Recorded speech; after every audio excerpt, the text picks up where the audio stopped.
Hey everyone, I'm Megyn Kelly. Welcome to the Megyn Kelly Show and happy Monday, I guess, right? I don't know. Happy Monday sounds like a contradiction in terms, but we're going to make it happy because we've got a packed show for you today. Later, I will be joined by NBA star Jonathan Isaac, who is launching a non-woke sports apparel company. Haven't you wanted one of these? When you go, it's like Nike as far as the eye can see in all these sports stores, or you're signing your kid up for team sports and they've already cut a deal with Nike where you have to buy the Nike stuff. Wouldn't it be nice to have a non-woke sports apparel alternative to these giants who are backing people like Colin Kaepernick and Megan Rapinoe? Well, Jonathan Isaac, the one who refused to take a knee during the national anthem, the one who stood tall for our country during the midst of everything post-George Floyd, has just launched one. So we're excited to talk to him.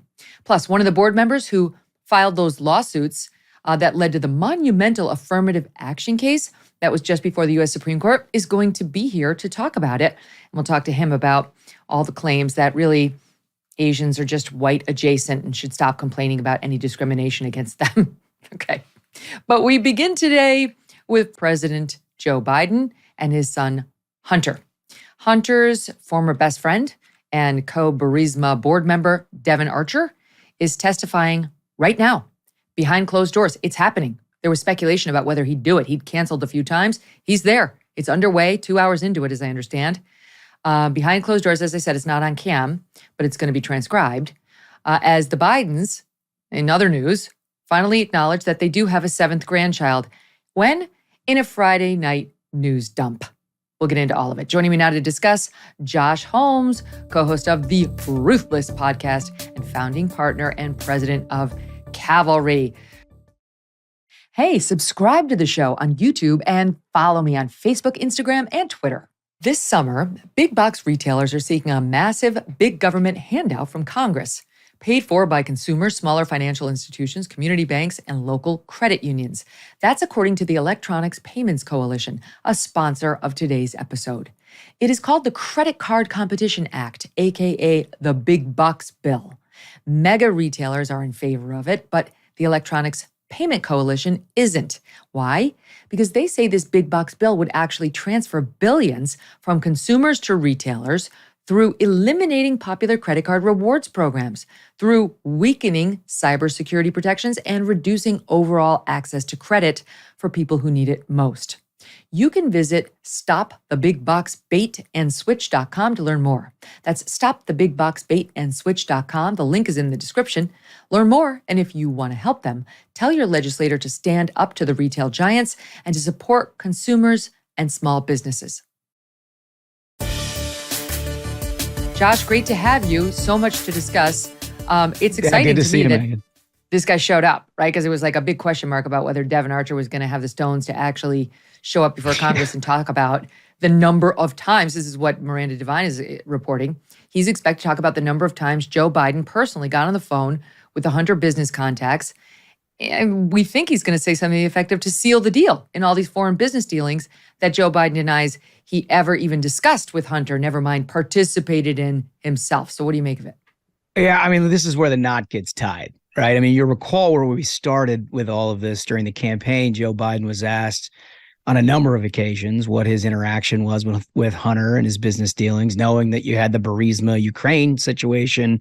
At that point, it was alleged that there was a Chinese money component to all that. We've since come to find out that that was also true. And he said, no, I've never even discussed any of this with my son. Well, that lasted, I guess, about a year and a half. And the White House now is in a situation where they're saying, well, he wasn't in business with him. Right. So they've now are not repeating the line that he never discussed anything with him. Can I just say, Josh, just to interrupt, so annoying because Karine Jean-Pierre, before she tells us that lie, says, I haven't changed my story. This is what I've said all along. And then she completely changes her story.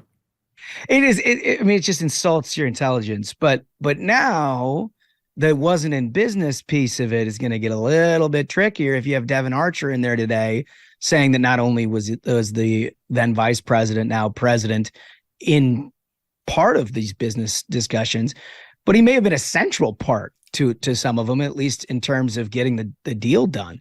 If that is the case, I don't think that anybody can ignore this. I mean, the mainstream media has done a terrific job of ignoring a burning hot scandal for a long period of time here. But you're beginning to see people start to pay attention to this. If this guy does what it's purported him to do today, you can't ignore it. I mean, this is literally, that's why you have impeachment on the books, right? If you've got a guy who's acting as a central component to his son's business dealings, which may not have the American interest at heart, at the same time he's serving as a vice president of the United States. I mean, look, Megyn, what was it, 2 months ago? He had Hunter at a state dinner with the president of India. I mean, it hasn't stopped, right? I mean, he's still kind of a central part of all of this. And if it's all a lie, boy, this gets ugly. Mm-hmm.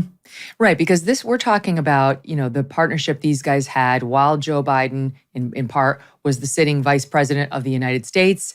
And the allegation, we believe, will be that Joe Biden was sealing the deal for Hunter Biden to get on the take from Romania, from Ukraine, from the Chinese, whenever it was needed, basically to prove to these rich foreign countries, I know all about the relationship, I'm blessing it, and I'm here. Like that, because no one's paying Hunter Biden for anything other than access to Joe. Yeah, I mean, that's the central part of why this is all kind of gets the ball rolling. There is nobody on the face of the planet who would consider Hunter Biden an expert at anything other than maybe cracking hookers. This is not a guy you'd hire to have your energy policy or your relationship. That could make an interesting Ruthless podcast interview. The program, Mike, I could see it happening. Yeah, I mean, look, we like to profess expertise in some of these areas, but this is this is really bad news because we also recall, like, people will forget why the whole Trump impeachment, the first one, came up in the first place, is because he and his team were absolutely convinced that this that we're now talking about was happening, and you had Joe Biden on tape in front of a crowd of people talking about how he personally withheld American aid to Ukraine in order to ensure that they fired a prosecutor who he said was corrupt. Well, we've come to find out that the prosecutor, whether he was corrupt or not, number one on his hit list was Burisma. So now if you have a vice president who's admitting as much, that he got a prosecutor fired that was intending to prosecute a client of his son, which maybe, as we learned today, he could have actually got that client for his son. I mean, what more do you need? I mean, that is horrible. Mm-hmm. Meanwhile, as this guy, Devin Archer, who is, he's got issues of his own. This guy's been convicted a year plus ago for trying to defraud Native American tribes in some way. That doesn't involve Hunter. That's a different crime. It's hard to keep track of them all. So he gets convicted, and there's correspondence on the laptop between Devin and Hunter. Like, Devin's like, "Hey, no one from your family's gonna help me? What the hell?" And Hunter's like, "Oh, the system is full of checks and balances and separation of powers for a reason." It was such gobbledygook written by somebody who was afraid his email was going to get discovered, obviously. But an interesting thing happened over the weekend, which had, it unleashed a dispute about what it means. So in connection with that case, Devin Archer was convicted of this business with the Native Americans. And he filed an appeal to the Second Circuit Court of Appeals. Well, he lost his appeal. They said, no, we're not going to overturn it. He says he's got another grounds for appeal, and also that the feds have misapplied the sentencing guidelines to him. He should not be going to jail for a year. And so he doesn't want to report to prison yet because he's got two other viable avenues of challenge, according to him. Well, the prosecution, the DOJ, decided that on Saturday, 48 hours before his testimony before Congress, that would be a good time to write to the judge in the case and say, we really need to find a date ASAP to imprison Hunter. I mean, not Hunter, Devin Archer. ASAP, he's got to go. We can work it out. We'll brief it. But just reminding you, this guy needs to go to prison. And apparently they're not persuaded at all about his arguments on how it's not time. I've got these other viable legal avenues. So this unleashes a whole thing online about, many of us are like, the timing for this seems coincidental. They're dangling the prison threat in front of this guy right before he goes to Congress. And so much so that the DOJ then had to write into the judge the second day to say, he can go to jail after his Monday testimony. We're not suggesting he has to go to prevent him. But it just, the whole thing, Josh, stinks. The DOJ stinks, and they've deserved zero benefit of the doubt. Yeah, I mean, do you get the impression? I mean, I don't know. Maybe this is just me, but do you get the impression that DOJ is like sitting around being like, let's remove all plausible deniability, that we're not putting hands on justice, on the scales of justice here? I mean, because if it's not, this is just like truly outrageous. I mean, what the testimony is going to be on Monday because they've leaked it. They know what's going to happen. Why on earth would you use that as an opportunity to further try to intimidate a witness before a congressional hearing that implicates? That's how it is felt. But there's no other way to take it. I mean, that's the fundamental problem that they have is they just don't care. They just don't give a shit. I mean, the brazen nature by which they negotiate out plea deals for Hunter Biden, where anybody else that has that level of tax fraud at a minimum is paying back and doing a little time. This guy's a couple of misdemeanors. Oh, by the way, there's a federal gun charge. Forget about that. And then they've got a problem convincing the judge in the case of that ultimately.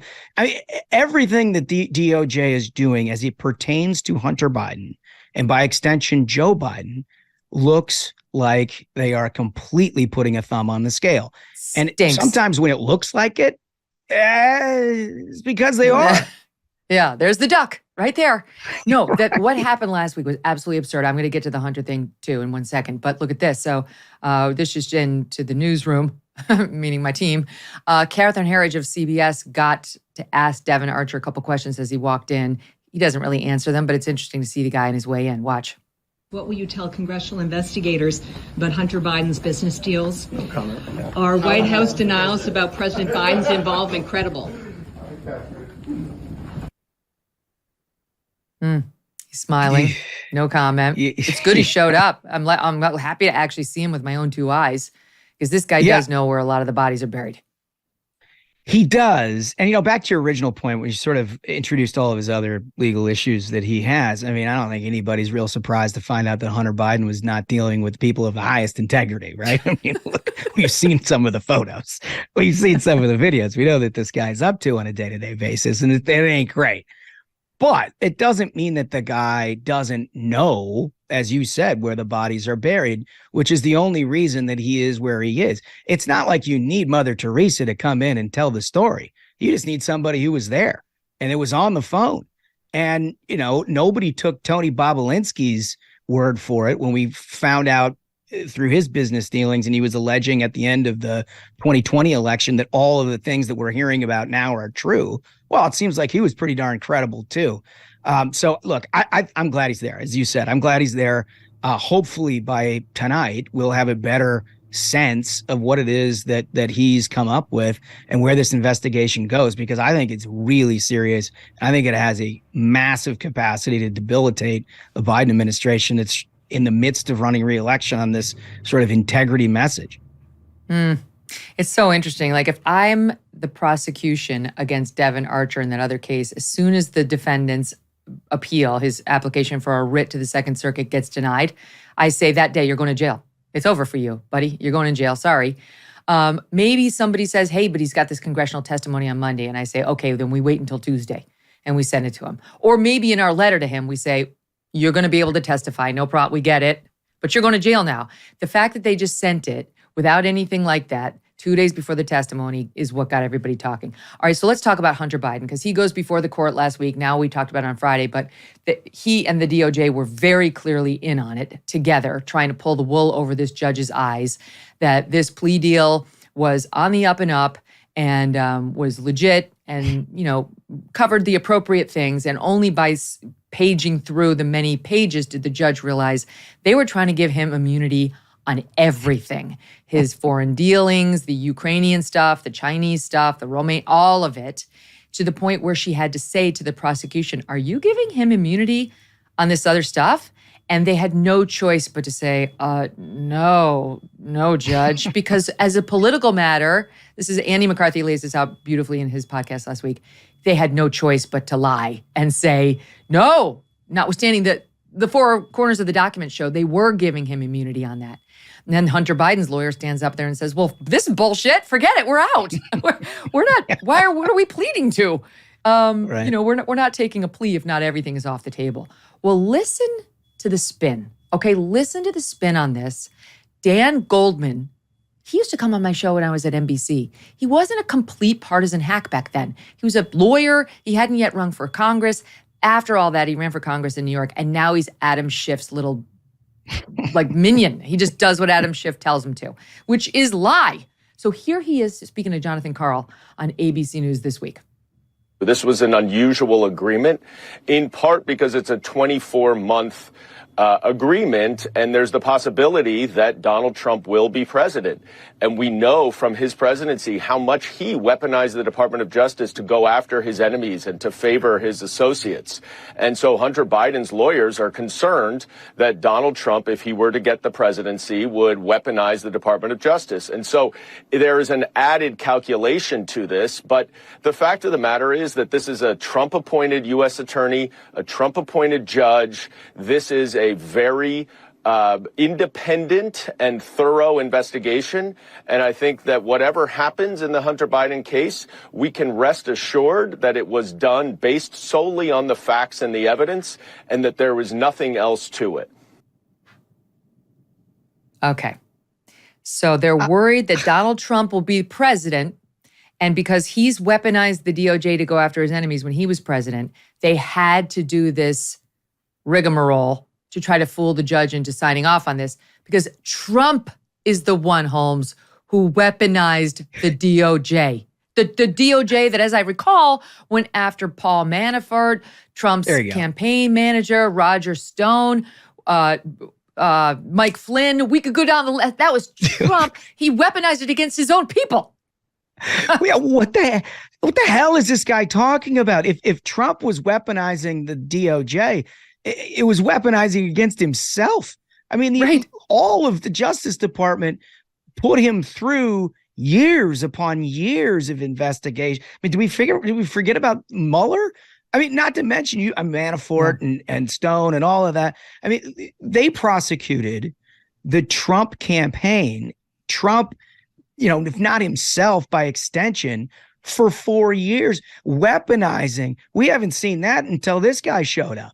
Till Biden showed up. And to be honest with you, I know a lot of line lawyers that have been at the Department of Justice, and there are a lot of really good people over there. It was hard for me to believe initially when the Biden administration looked like they were putting a heavy finger on the scale in many of these cases. But now I don't think you can come to any other conclusion.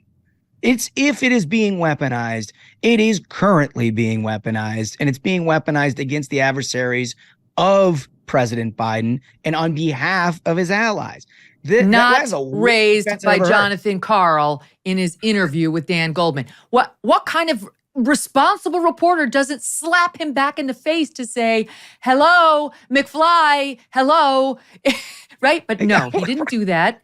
And he let him go on about how this has been a very independent and thorough investigation. Really? What about the whistleblowers from the IRS who were running point on the investigation, who literally just 10 days ago came out to say we were shut down by this DOJ at every turn, from investigating the big guy, Joe Biden, in any way. Most of the Hunter foreign business deals, they weren't provided with that Form 1023 from the FBI, alleging a direct bribe to Hunter and to Joe. None of it, but not raised. And here's point 2 Dan Goldman makes in the interview, Holmes. Listen to this. That's what they've been investigating for 5 years. And they ultimately determined they could not charge him. And for whatever reason, we don't know. The House Republicans have no idea what the actual evidence is that David Weiss has. And this was an exhaustive 5-year investigation. And so what Hunter Biden's lawyer wanted was some confirmation that they will not charge him for any crimes related to the investigation that they underwent. That's fairly typical, and oftentimes prosecutors and defense lawyers go back and forth about what degree of immunity a defendant will get. But let's remember, this is not as if it's a new investigation. This is 5 years, and we had testimony of foreign bank accounts, domestic bank accounts, search warrants, hundreds of thousands of documents that they poured over, and ultimately they decided they could not charge Hunter Biden with it, and that's how the process should work. Okay. Here we go. An exhaustive 5-year investigation, you see.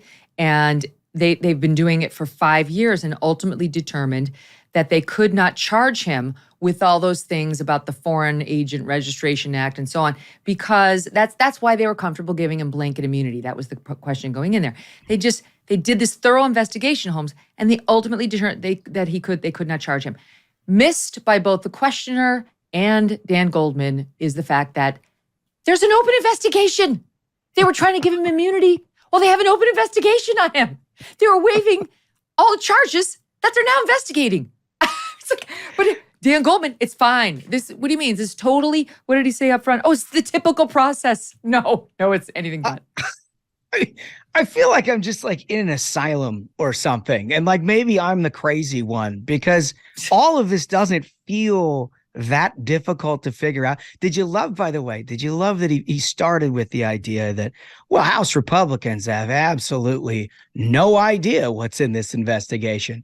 But Dan Goldman, who's a junior congressman in his first term, is an absolute expert on this issue. He knows everything that there is to know. And Weiss, I mean, boy, it's like he was at the table working through the plea deal with the guy. He's going to provide absolute expertise on what it is that he's being charged and the fairness of that. But he knows that nobody else really has insight into that other than Weiss and Dan Goldman. Unbelievable. Meanwhile, you know who actually does know, at least more than most of us? Those IRS agents. And they're saying this stinks to high heaven. The guy committed multiple felonies and that absolutely there was obstruction of justice by the DOJ here. That's what they're saying. Dan Goldman doesn't care, and neither does the news media that's going to provide cover for him at every turn. Did you see the headline in USA Today over the weekend talking about the foibles? Oh my God, I've got to find it. I know you saw it. I think you tweeted on it. Who amongst us, Megyn? We're foibling around everywhere, and look what happens. Here it is, USA Today's tweet. Hunter Biden's foibles provide ammunition for Republicans who want to inflict harm on Joe Biden ahead of 2024. Foible, look, it's a foible.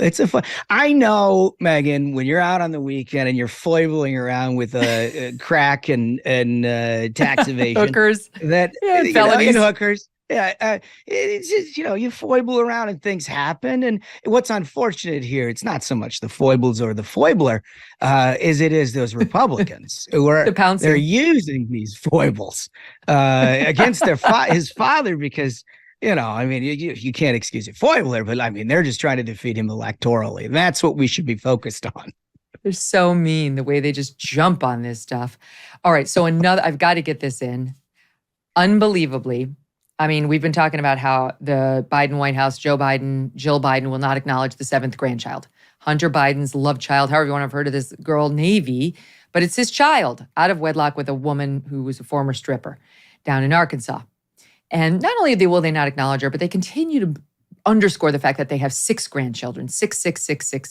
They have 7. There's this young 4-year-old named Navy who they refuse to let her call herself Biden, even though Hunter Biden's her dad.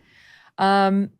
Anyway, Friday night in the middle of the summer, 5 p.m., in a paper statement, last paragraph of their release on what's going on in the Biden White House, they bury an acknowledgement that there is a Navy and that she is the president's 7th grandchild. Now, I'm sure Navy's going to wrap that around her like a hand-knitted shawl at Christmas, a lovely gift from Grandpa Joe. One paragraph in a paper statement on Friday at 5. But this is such an obvious CYA, Holmes. And I guess they felt they had no choice but to do it. It's obviously politics. Yeah, I mean, I've long felt like this is as big a liability as President Biden has because he, amongst, all this nonsense and his terrible governing or whatever, amongst the American people, was seen as a family man, seen as a good person. Of course, people remember his tragedy, of course, as a young man, also with the death of his son, Beau. And so people give him the benefit of the doubt on all of this. But then you get to a point where he's not acknowledging a granddaughter. And that takes something. It takes an act, a proactive act by somebody to just completely throw out who he sees apparently as garbage, or somebody he doesn't want to acknowledge as a human being and a part of his family, and had done so for a period of years. I thought that cut deeper into the center left or center right of the electorate than almost anything that Joe Biden can do, because it's about him. It's about his integrity. It's about who he is as a person. Clearly, they got to the bottom of that and felt like, well, you can't do that. I mean, people are going to have a real problem with that. So on Friday night, let's just say, Navy, that's her name. We want what's best for her. No, you don't. No, you don't. I mean, they went through Hunter a period of years trying to basically distance as far as he could distance, couldn't use the name, had to pay off, it's ugly. And what's so bad about this is it exposes the cynicism of the Biden family in the politics of this issue, not the family, are what drove this discussion. It's disgusting. Mm-hmm. Joe Biden wants to say this is personal. In the statement, he says, our son Hunter and Navy's mother, London, are working together to foster a relationship that is in the best interest of their daughter, preserving her privacy as much as possible going forward. In other words, stop fucking talking about this kid. Let me translate for the audience. Right. Then he writes, this is not a political issue. It's a family matter. Same refrain as paragraph number 1. Jill and I only want what is best for all of our grandchildren, including Navy. And here is CNN with their messaging on it, not that far afield from the president's message. This is CNN over the weekend. Why now for the Bidens? And honestly, why did it take them so long?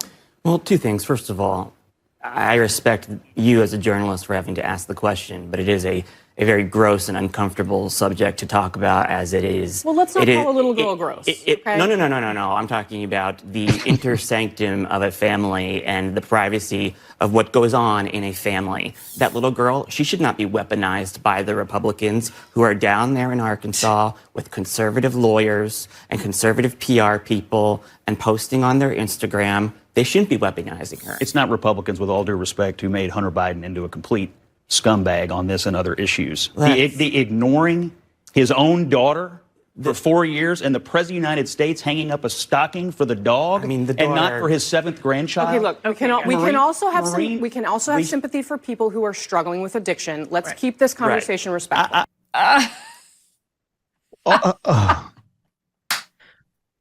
Holmes, help me. I mean, people wonder why the mainstream media is dying. Let's have well, God respect. Bless Scott. God bless Scott Jennings, a good friend of mine who goes in there and has to face all of this nonsense all the time. And, the point he's making is a good one, which is like Republicans didn't create this problem.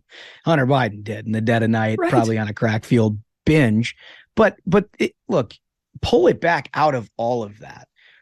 What's not disgusting is asking questions. What is disgusting is when you hang 6 stockings for each grandchild at the White House, omitting the 7th, and then hanging one for the dog that bites the shit out of the Secret Service at all basically hours of the night. Like the dog gets a stocking, not Navy. Now Navy does, and it's like, but you can't talk about that. Why would you talk about that? It's personal. It's family. That's a personal issue. And everything, by the way, a president of the United States, the most public figure in the English-speaking, probably all of the world, has got to have privacy. There's got to be privacy amongst these kind of decisions. Unless, he keeps raising it. He keeps saying, I've got 6 grandchildren. I speak to them every day. This is what I tell them, the importance of being a dad, the importance of family. He is running on his Grandpa Joe image, which is particularly annoying to those of us who love Wonka. There's an actual Grandpa Joe who's a good man. He got up out of that bed. He went with Charlie to the factory. His legs hadn't worked in 20 years. Okay. Oh, Willy Wonka. I didn't see that coming. That's good. I'm obsessed. Anywho, he's the one who's using it as a campaign issue. But then when he comes back to haunt him, we're not allowed to discuss it because it's a family matter. It sort of just shocks the sense. Again, I keep coming back to like, am I in an asylum? Am I the crazy person? Are we seriously just looking at a person who omits the existence of a grandchild and then tries to run on the family values platform? And then when he changes his mind on that, we should all just be like, okay, all right, that sounds good, Joe. I get it. Never mind. Like, and by the way, Hunter is the smartest person that he's ever met. Remember that one? Remember that one? Hunter's the smartest man that he's ever met. Well, he sure has put you in a lot of bad situations, hasn't he, Mr. President? It is just unconscionable. I hate the fact that we have to deal with it, but it's real, it's material, and it goes to who this family is and what decisions they may or may not have made. Because ultimately, in a political context, the American people are going to be judging Joe Biden on that, because there's a lot of smoke that would indicate that he has all kinds of potential corruption issues surrounding him. Whether you believe that or not is entirely reliant on whether or not you think he's capable of it. When you're capable of erasing a human being because they're politically uncomfortable, you're capable of anything. Over on the Republican side of the aisle, Trump is more dominant than ever. The New York Times just did his first poll of the election cycle on what's happening on the Republican side and finds, this is their headline, I just like circled a couple of their top words: crushing DeSantis, dominating his rivals, landslide 37 percentage points nationally. And it goes on from there. But yes, it shows Trump at 54. The number 2 is DeSantis at 17. Everybody else is down at 3 or 2 at best, 3 or 2. Talking about how he has decisive advantages across almost every single demographic group and region, and in every ideological win of the party, the survey found, led by wide margins among men and women, young and old, moderates and conservatives, college educated and those who are not, in cities, in suburbs, in rural areas. On and on it goes, even in a hypothetical one-on-one race, which is what the DeSantis supporters have said all along. If you could get rid of these also-rans and just make it head-to-head, that DeSantis would win. This shows Trump would still dominate DeSantis 62-31. They write about the intensity in the support for the president versus any of the Republicans running against him. They say the bottom line is, the theme is, the Republican voters like Ron DeSantis. They love Donald Trump. Now, this might make Republicans feel good because there's enthusiasm for the guy who's dominating and the most likely one to become their nominee. But there's like a lot of indictments, and maybe we're going to double them by the time we get to 2024.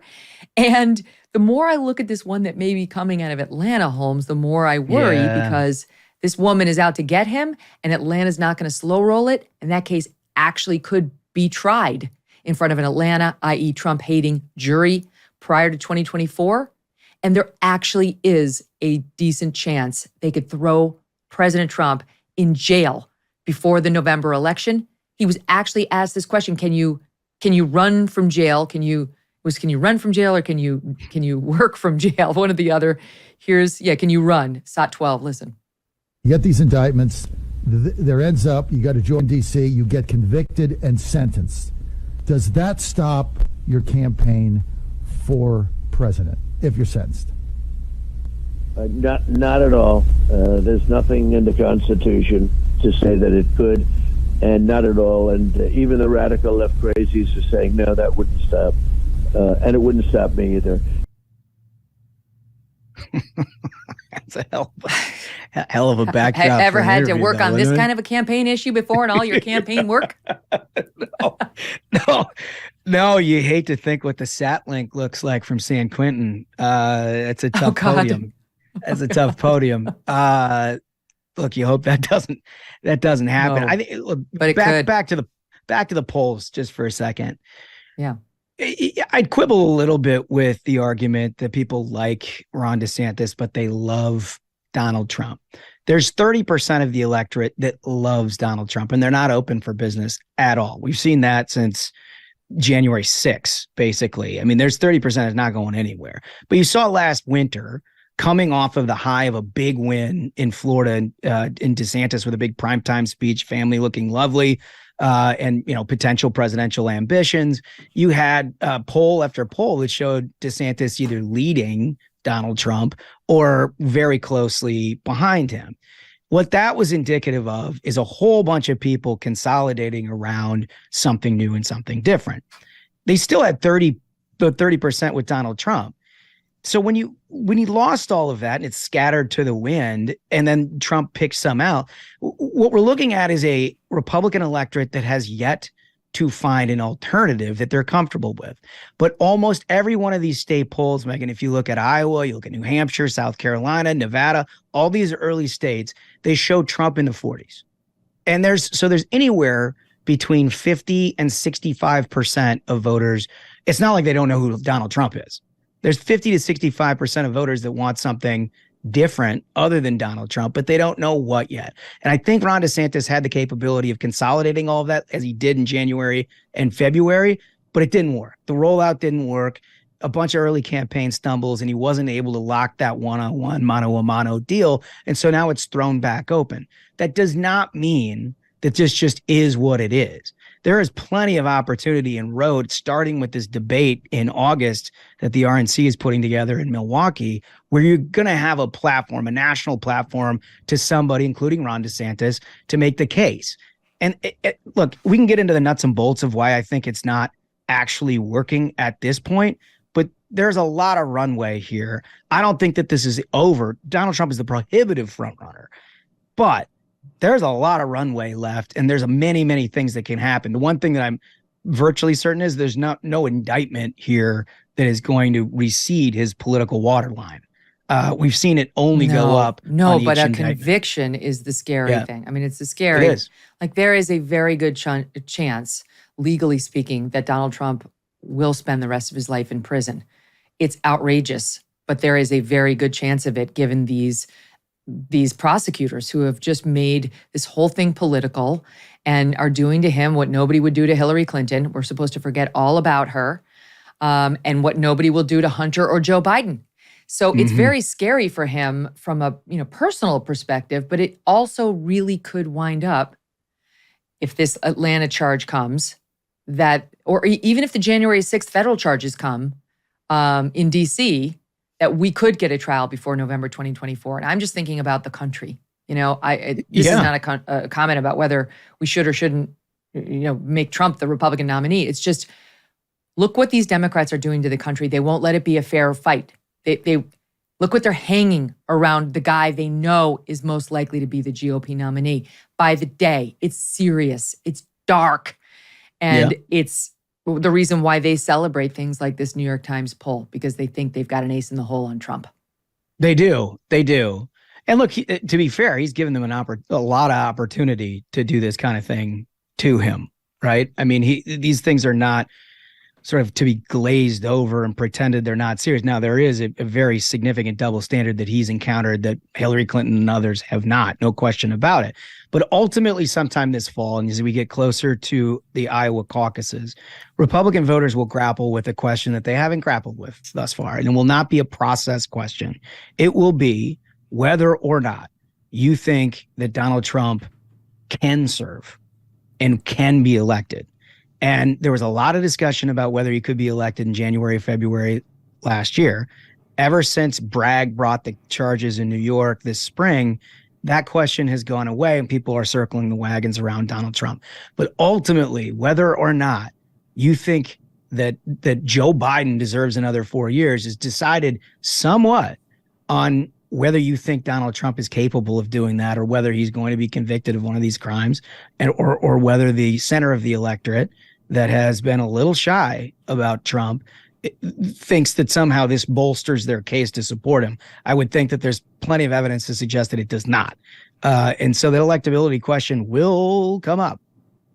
Oh my gosh, it's getting so uncomfortable. It's getting so bizarre. It's getting so it doesn't feel like America to me. It doesn't feel like our country, what these guys are doing. And then they have the nerve to go on ABC News and say, oh, the process is just and you can trust it. And the Department of Justice is, Joe Biden's restored its integrity. He actually went on to say that, unlike Trump, who weaponized the DOJ. Oh my God, Holmes. Like, this is wild. Without any pushback on ABC. It's horrifying. Mr. Holmes, I will be talking to you before the big debate, but I know the program's going to be there and is going to be doing all sorts of interviews with the candidates before and after. So I'm looking forward to watching that, my friend. We see it before the debate or we see it right after? Yeah, so we're doing the pre-show for the debate, the 2 hours leading up to it on a Rumble platform in the RNC. I thank Chairwoman McDonald so much for having the trust and faith. I mean, you've seen our show, right? It takes some trust to entrust us. Has she Yeah, well, Rana has definitely, and she's been on a few times. I think she's listened. I know her kid has listened, but Rana McDaniel came on, very clearly said, "You're invited," and so we took her. Awesome. We took her She's up smart. on it. She's smart because you guys, there. you ask smart questions, but you also have a very nice ability of humanizing these politicians, with humor and just the way you guys approach the news. So that is something I absolutely will watch, and I'm looking forward to. Oh, that's very kind of you. Thanks as always, Megyn. You are the absolute best. Likewise, right back at you. All right, see you soon. And we will be right back with Jonathan Isaac, that huge basketball star who stood up against the nonsense and now is trying to help us all with some non-woke sports apparel. Of course, he's upset the left yet again. We'll look forward to that discussion. All right, pop quiz. How many sailors throughout history died from scurvy caused by vitamin C deficiency, say during the time of Columbus? 20,000? 200,000? 2 million? Would you believe it's 2 million? It's 2 million. 2 people had to die before we figured that out. And here's where it gets even crazier. There is another little-known deficiency right now affecting millions of people around the world.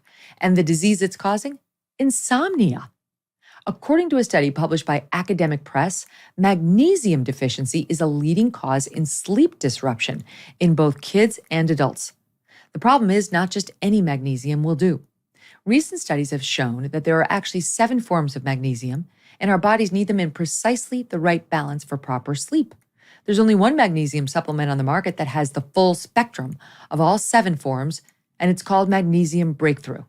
To learn more, go to magbreakthrough.com/Megyn Kelly and use the code Megyn10 to get 10% off your first bottle.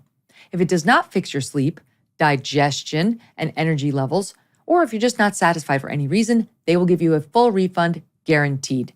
magbreakthrough.com/Megyn Kelly. Use the code Megyn10 to get 10% off your first bottle. Don't miss out. Welcome back to the Megyn Kelly Show. Joining me now is Orlando Magic power forward Jonathan Isaac. Jonathan made headlines. You may remember this back in 2020 when he was the only player on his team to stand during the national anthem and not wear a BLM shirt. We had him on last year to discuss his amazing book, Why I Stand, which is a must read. Now he's back again as he puts his words into action again, launching a new sports brand called Unite Us as a values-based alternative to woke sports companies. Jonathan, welcome back. They say necessity is the mother of all invention. And this seems to be exactly what led to Unite Us. I am sick of the Nike and Adidas sports brands shoveling their woke ideology down our throat and then going to the sports store and seeing almost no alternatives to them. Absolutely, Megyn. Thank you so much for having me. I appreciate it. Like you said, I was here a little while ago, and I'd agree with you. I think that the time has come, and even that quote, I haven't heard that, but I love that quote about necessity. And that's what Unite Us was for me. At the end of the day, very simply, values matter.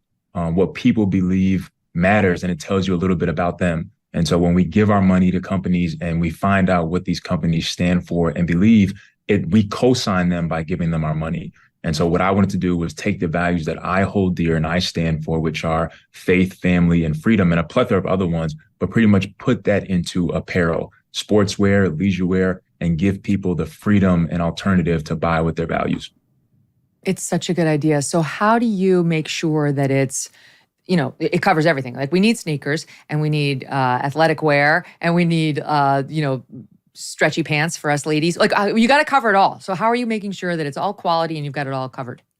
Well, it takes time. It takes a lot of time. I am doing this by myself for now, but we're going to start with just leisure wear. So we are live right now. You can head to weareunitus.com and we have our first capsule of leisure wear merch, which is a sweater, a hoodie, t-shirts, sweatpants, things like that. And we have big plans to diversify and go from young to old, all of that. We have youth merch as well on the website right now. But again, plans to do big things and pretty much be a one-stop shop for everything that you would need from a sportswear and leisurewear perspective.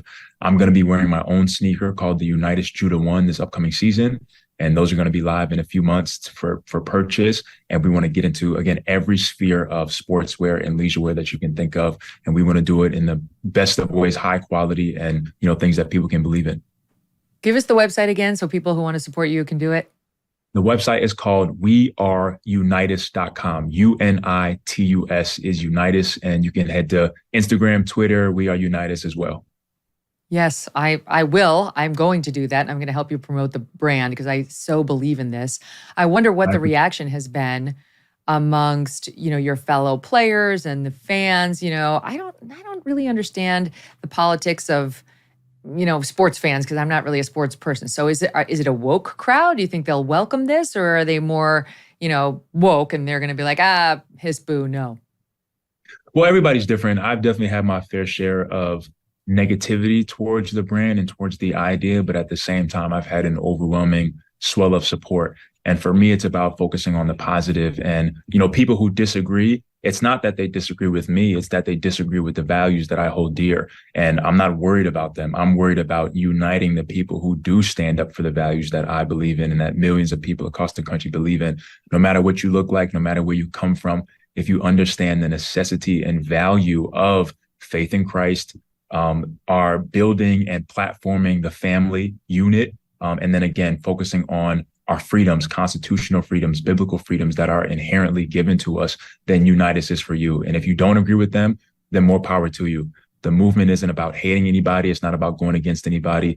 It is about putting our words into action. And I understand that we could one day get to a place where if you don't believe this or believe that, you can't shop here, you can't go here, you can't do this.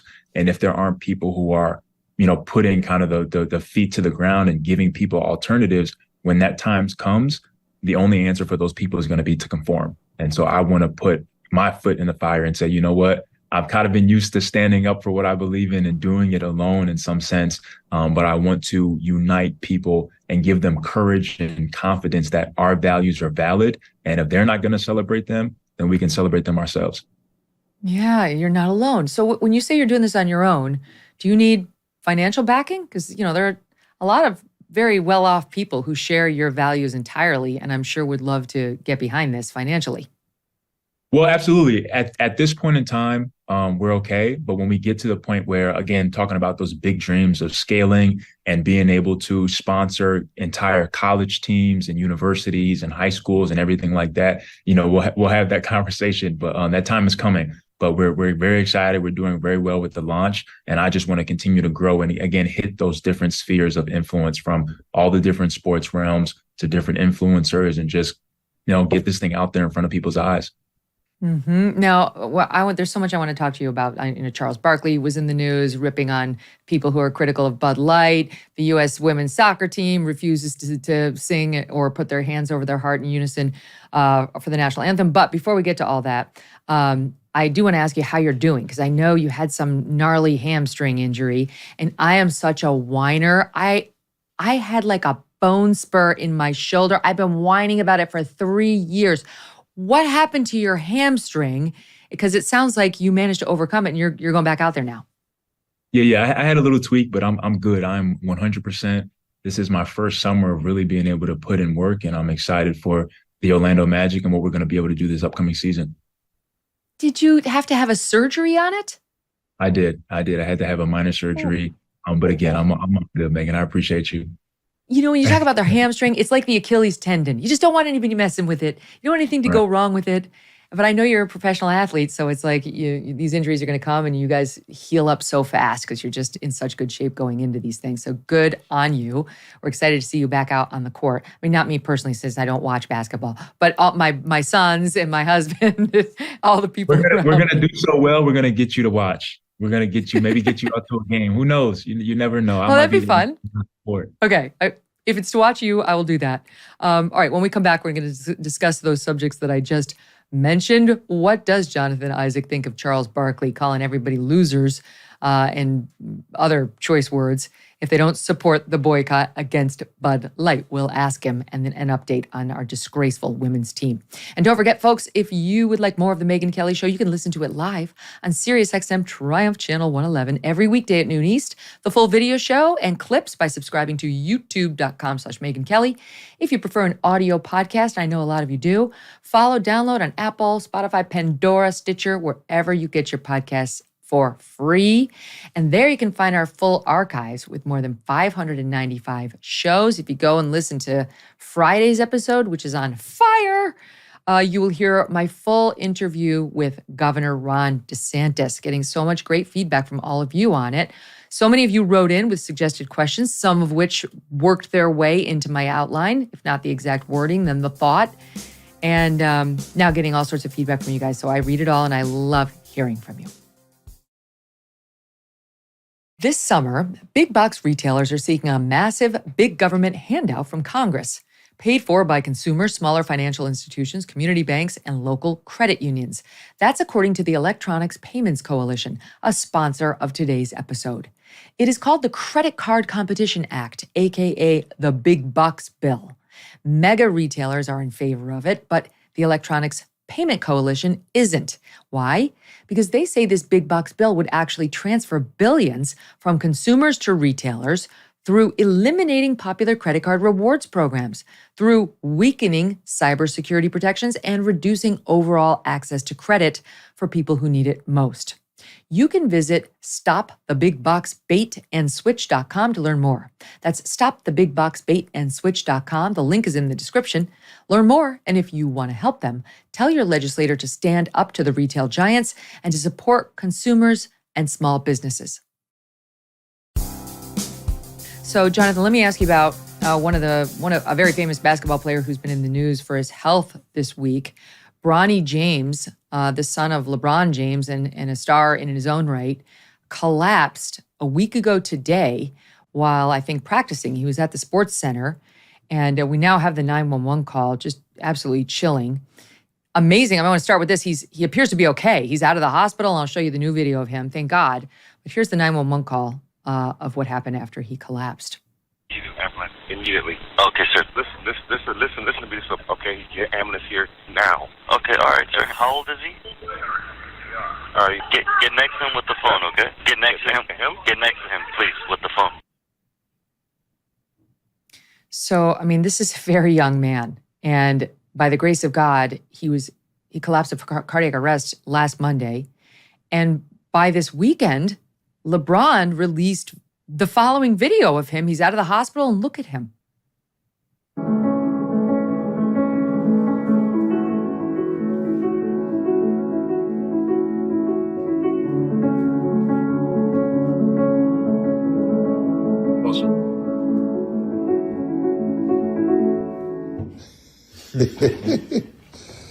Man of many talents. Go ahead. I can do that.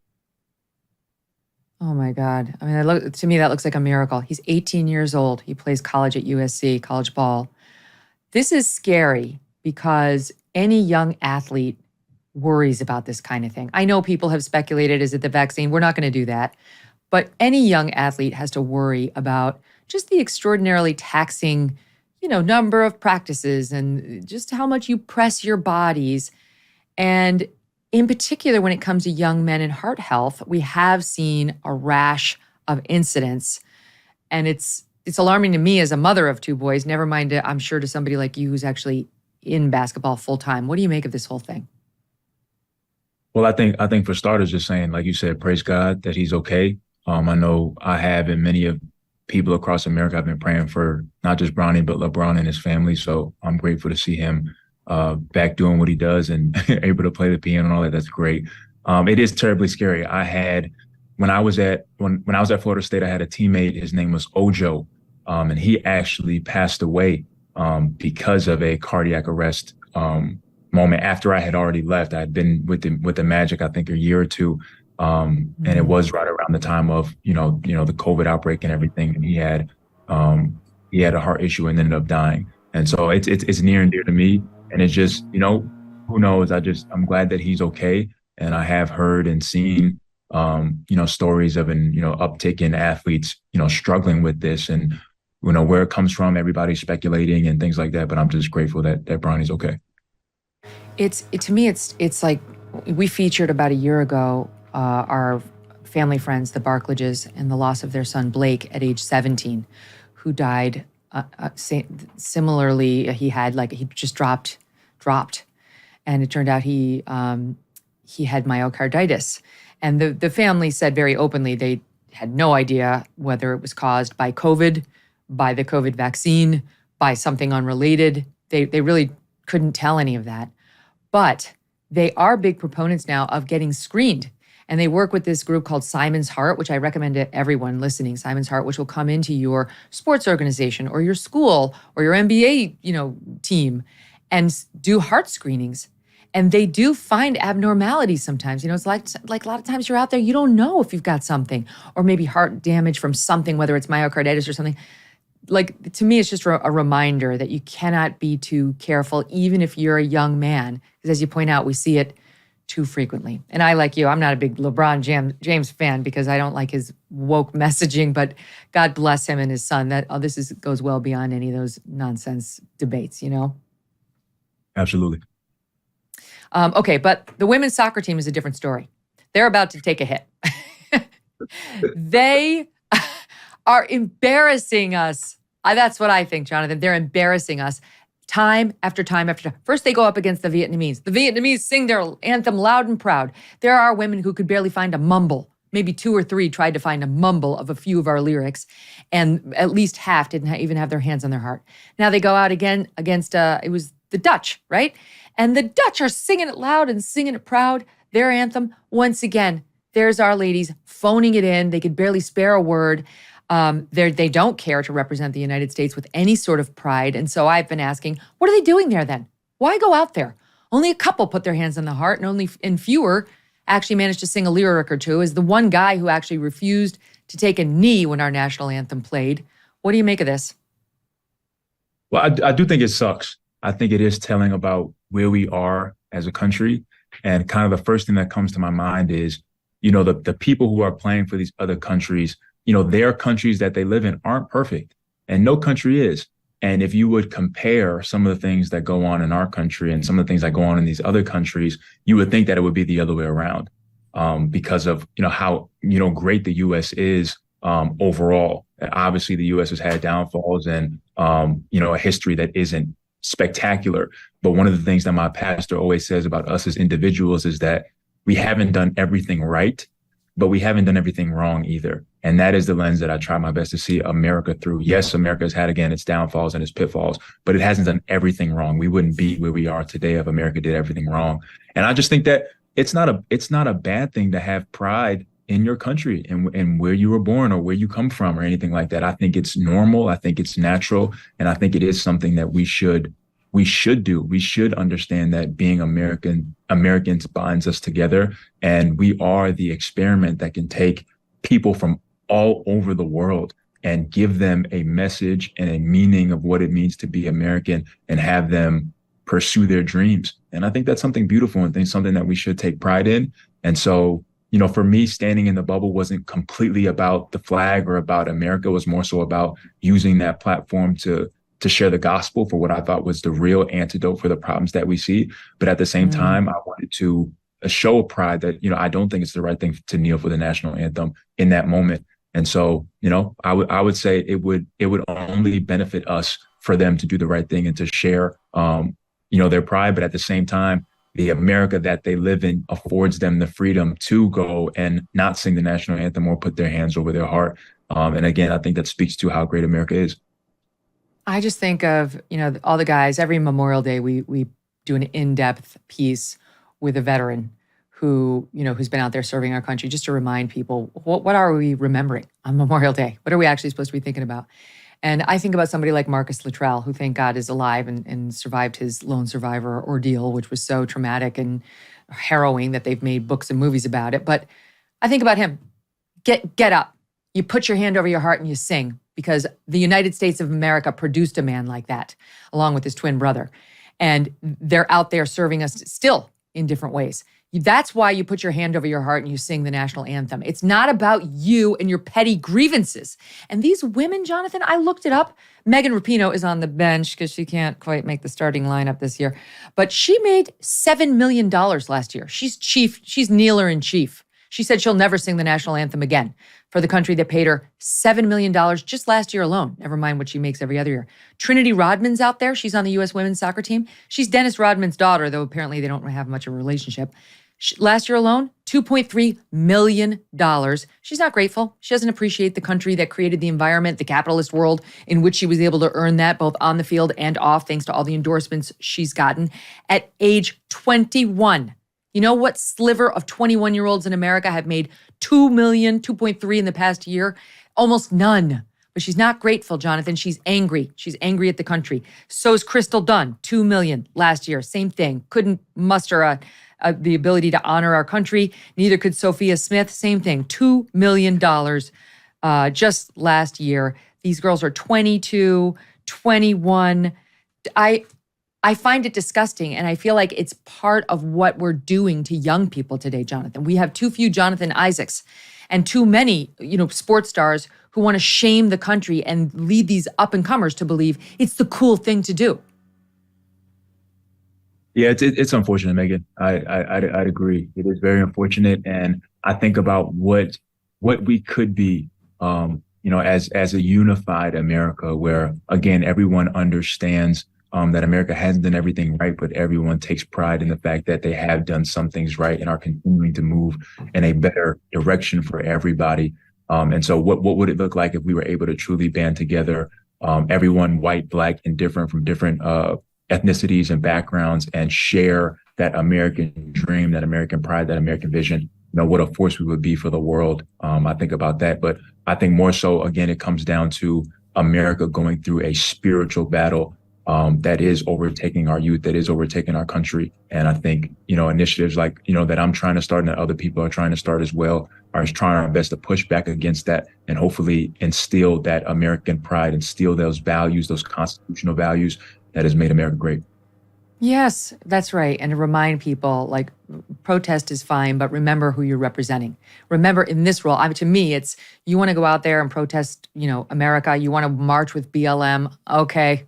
You want to march with the Women's March? Okay, even though that's not what they stand. They're not for women. They're for an entirely different agenda. But when you're out there representing the United States of America, stand up, put your hand on your heart, and sing. Sing. Don't embarrass us. Don't embarrass our country, and don't dishonor the people who have served this country and given literally everything so that those stars and stripes could be waving over their heads. Charles Barkley, I mentioned it. And I'm so surprised to see him do this. He was like more of a voice of reason on a lot of these debates. But he went off the rails on this whole Bud Light controversy that genuinely has people upset for very good reason. And just as a reminder, here's what he said recently when he was at some comedy show saying he was going to buy Bud Light for everyone. I'm going to buy some drinks for y'all. And I'm going to buy Bud Light. Hey, and let me tell you something. All you rednecks or assholes who don't want to drink Bud Light, fuck y'all. I ain't worried about getting canceled. Because let me tell you something, if y'all fire me and give me all that money, I'm going to be playing golf every fucking day. If you're gay, God bless you. If you're trans, God bless you. And if you have a problem with them, fuck you.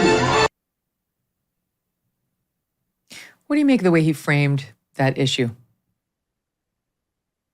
Well, my gripe isn't even necessarily with Charles Barkley when it comes to that conversation. Do I think he was wrong in what he said? I do. But my gripe is more so with the narrative that's being played out in not just this conversation, but all the conversations that are kind of our forefront, polarizing media conversations, which is, if you have any pushback, any concern, any hesitation for not jumping on board with any of the ideologies or movements that are going on today, that you are rooted in hatred. And I think that couldn't be farther from the truth. Do I think some people do hate other people? Yes. But I don't think that's the majority of people in our country, or Americans for that matter. And I think that these narratives are framed that way because they're easy to attack. right? It's easy to say if you don't like this, you don't like that, then, F you hate people. But I do think that there is valid room for concern for parents, for adults, for anybody who is concerned about their children, who is concerned about the children who are going through such a deep identity crisis that we are seeing, especially in that movement in our country. I think people are concerned about truth and where truth stands when it comes to this conversation. People are concerned about women and women's sports, girls' sports, and more, particular. And I think those are valid concerns. So I disagree with the narrative that if everybody who boycotted Bud Light, it's because they hate people. And I don't think that's the truth. I think that's the easy narrative to attack. But when you actually talk to people, when you hear about their concerns for where our country is headed, they are valid concerns. And that's what I would say. What do you make of the rash of men declaring themselves trans entering women's sports? I mean, how do you think you'd do if you did a game in the WNBA? Well, I dominate. I think again, it speaks to a spiritual lack, a spiritual yearning and a spiritual battle that's going on, within our country, where people are looking for identity and meaning and things outside of God, outside of who they were made to be. And I think that also the narrative that only one side has compassion, I think that is where I draw the line as well. I think that it's said, one side hates you and the other side is this compassionate, affirming person. But I don't think always affirming everything is always the compassionate thing. I think compassionate people are truthful and honest and can walk people through what they're going through in truth and love. I think that's compassionate. And so that would be my stance on that issue. I think it is unfortunate. I think it is telling of a deeper issue that's going on in our country, spiritually first. And if we don't continue to stand for truth and continue to offer a different voice and a different alternative to what's going on, then it'll continue to take us over. I mean, what do you like? We had the head of the Human Rights Campaign in congressional testimony try to laugh at the notion that men have any sort of inherent athletic advantage over women. And I feel like basketball is a great sport to put the lie to that. I mean, as you know, I'm not a sports person, but I looked it up. The number one of the top 25 players on the female side, WNBA in 2023, is Breanna Stewart. Now, how do you think Breanna Stewart would do if she spent a season with the Magic? It'd be difficult. It would be. I'm not necessarily here to hate on Breanna, but she wouldn't be able to play with us. I think she's a great player. For women, I think the reason why we have women's sports in the first place is to create that divide between men and women, because it is an unfair playing field when it comes to how we were made and how we are genetically and physically. I think that's reasonable and truthful and honest. And I think that we should be trying our best. And again, what we have done to protect women in their sports and allow them the ability to perform against each other on an even playing field. And that's what has produced things like the NBA, which is a great sport and people love to watch it. I think that is a good thing.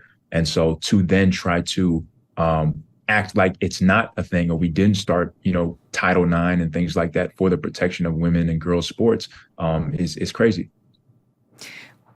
I wonder if you think it would even be safe, if you took the top female basketball player, whether it's Breanna or somebody else, and put her on your team, and then, off you went to play in the whatever tournament.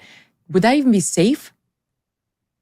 Well, even outside of Breanna, again, if you're talking about the best of the best, right? You're talking about the best female, WNBA players. I'm sure that they play pickup with guys all the time. Again, I don't think that it would work out with the NBA, but that's just the cream of the crop when it comes to women's sports. What about all the other ones?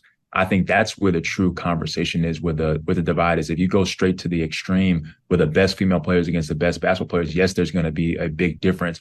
But how does that work out as you trickle it down to girls' sports and girls who are 12 and 15 and 16 years old? There really isn't a chance. And so I think that, again, speaks to the extreme of the difference. I think, obviously the WNBA, they're great players. I don't think that they'd be able to perform on the level that we do. But at the end of the day, it's more so about the girls who just want to play for fun, who who just want to go out there and enjoy a sport that is on an even playing field with girls their age and everything and their size and their ability just like them, I think they're the ones that are in real jeopardy. It's funny to me because these are all, sweeping rules. And of course, there can always be an exception to the rule. You can have an especially slight man and an especially muscly woman. But we have to go by the rules when we create barriers and safety rules and so on and fairness regulations. But I also think that, if you took 10 men and 10 women and put them in a room and there was somebody crying, in virtually every instance, the woman could get to the bottom of why fastest. Like, we all have different gifts. Right. Right? It's like, let's just be honest about them and then create a fair playing system to handle it all. I love to hear you speak so frankly about it. Do you feel like, we've seen in the baseball arena, some guys get basically canceled for agreeing with the Bud Light boycott or for saying some of the things you just said. That guy in the Toronto Blue Jays comes to mind. Is it scary to speak about this issue? Is this the kind of thing that could get you canceled? Even somebody like you? Well, I guess, because it's happened to other guys. I try my best to speak in a way that is truthful and compassionate. I'm not about, bashing people or hating people, but I am about standing up for my position and trying my best to vocalize it in the best way that I can. And I just think that, again, there's no more nuance. There's no room to sit down and have a conversation with somebody where you humanize them for what they're going through, what they feel, their background, how they got to that position. It's just about, if we can label you something, then it's easy to attack you because this label carries so much weight. And so even in the instance where guys are strong in their faith and they believe in the word of God and the Bible and Jesus Christ as the Lord and Savior. So because of that, they don't want to participate in certain things. They're automatically, deemed as, right-wing extremists and Christians or whatever you want to call them, as some hateful group, but not understanding who they are, where they come from, and that they have true belief in this system. I think that's just where we've gone awry. And that, honestly, my view is that true belief is the answer to most of our problems. If you could just fill that void inside with something truly good and uplifting, and that reminds you there's a power higher than yourself, you won't need to seek solace in what we call wokeism or identity politics or something that obsesses over, skin color or gender or what have you. This is one of the many reasons why you're such an important voice. Jonathan, thank you so much for this. Now, listen, when you get ready to expand Unitas, come on back, because I know a lot of people who would actually really like to help you. I have absolutely no doubt, and we need to take this to the next level. Oh, wow, we can start on that now. If you want to, DM me on Instagram, or there's a spot on. We know how to reach you. Yes, weareunitas.com, and we can talk. We are Unitas, UNITUS.com. All the best to you. Thank you so much for being here. Thank you, Megyn. I appreciate you. And don't forget, folks, make sure you go back and listen to episode 324 for our very first interview with Jonathan. Don't you love him, right? There's a reason for that. Don't you want to help him? Do it. Next up, we're going to take a look at the affirmative action Supreme Court ruling and what's now happening with one of the main guys behind the whole thing. Look, you did the tough thing during COVID. You paid your people and pulled your business through the pandemic. And now doing the tough thing could qualify you for up to $26,000 per employee at covidtaxrelief.org. Government funds are available to reward companies with 2 or more employees who stayed open during COVID.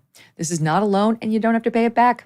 The program's complicated, but no one knows more about it than the CPAs and tax experts at covidtaxrelief.org. You pay nothing up front. They do all the work, and then they share a percentage of the cash they get for you. Businesses of all types, including nonprofits and churches, can qualify, even those who took PPP loans, and even if you had increases in sales. You did the tough thing for your employees during COVID. Now let covidtaxrelief.org help get you up to $26,000 per employee. Visit covidtaxrelief.org. covidtaxrelief.org. covidtaxrelief.org. Welcome back to the Megyn Kelly Show. Today, we're taking a look at the fallout from the Supreme Court ruling on affirmative action. UNC's Board of Trustees has just formally, in the wake of that ruling, banned preferential treatment based on race from its admissions and hiring decisions. Meanwhile, Harvard is facing a new battle over legacy admissions. My next guest is at the center of this fight. He is the author of the brand new book, School of Woke: How Critical Race Theory Infiltrated American Schools and Why We Must Reclaim Them, which is out tomorrow. Kenny Shoe is also president of Color Us United and a member of the board that brought the case against Harvard and UNC to the Supreme Court. He is what you might call the victor in that big decision that will help us all, I believe. Kenny, welcome to the show. Thank you for having me. It's great for you. You must have had, what a moment. Can I just ask you, like, what a moment? Not just only did you win your case, you won a seminal case before the U.S. Supreme Court that is supposed to change university admissions and potentially down the line other ways we factor race into situations forever. So what was that like? Yeah, and it's a victory for Asian American dignity. You know, it's a victory for equal opportunity for everybody. We knew how Harvard was discriminating against Asian Americans. They ranked them lowest on personality. Asians had the highest grades and the highest test scores out of any race, but they decided to rank them lowest on personality. That was inexcusable. It showed the level of discrimination. I'll tell you, we won. And Students for Fair Admissions and my organization, Color Us United, we won fair and square.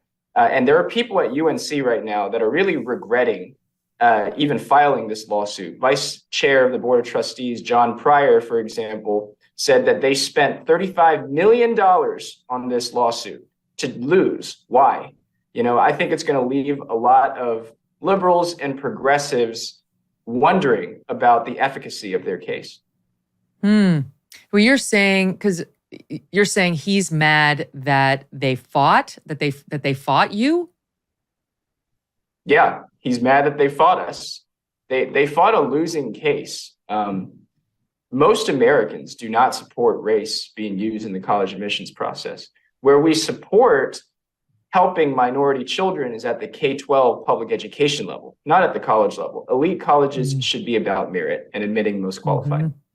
But they haven't been. And you were so right in all of your allegations. And let's just spend 1 second on this. I mean, the absolute insult of basically rejecting Asians because they factored in their lame personalities. That was the sweeping judgment that they were making at places like Harvard. Like, well, you could get in, you have perfect SATs, you have a 4.4, but your personality's so lame, you had to go. All these other people who just happen to be people of a certain racial group have much better personalities than you do. So they're coming in despite the fact that they're 2 standard deviations below you on the SAT. But that's what was happening.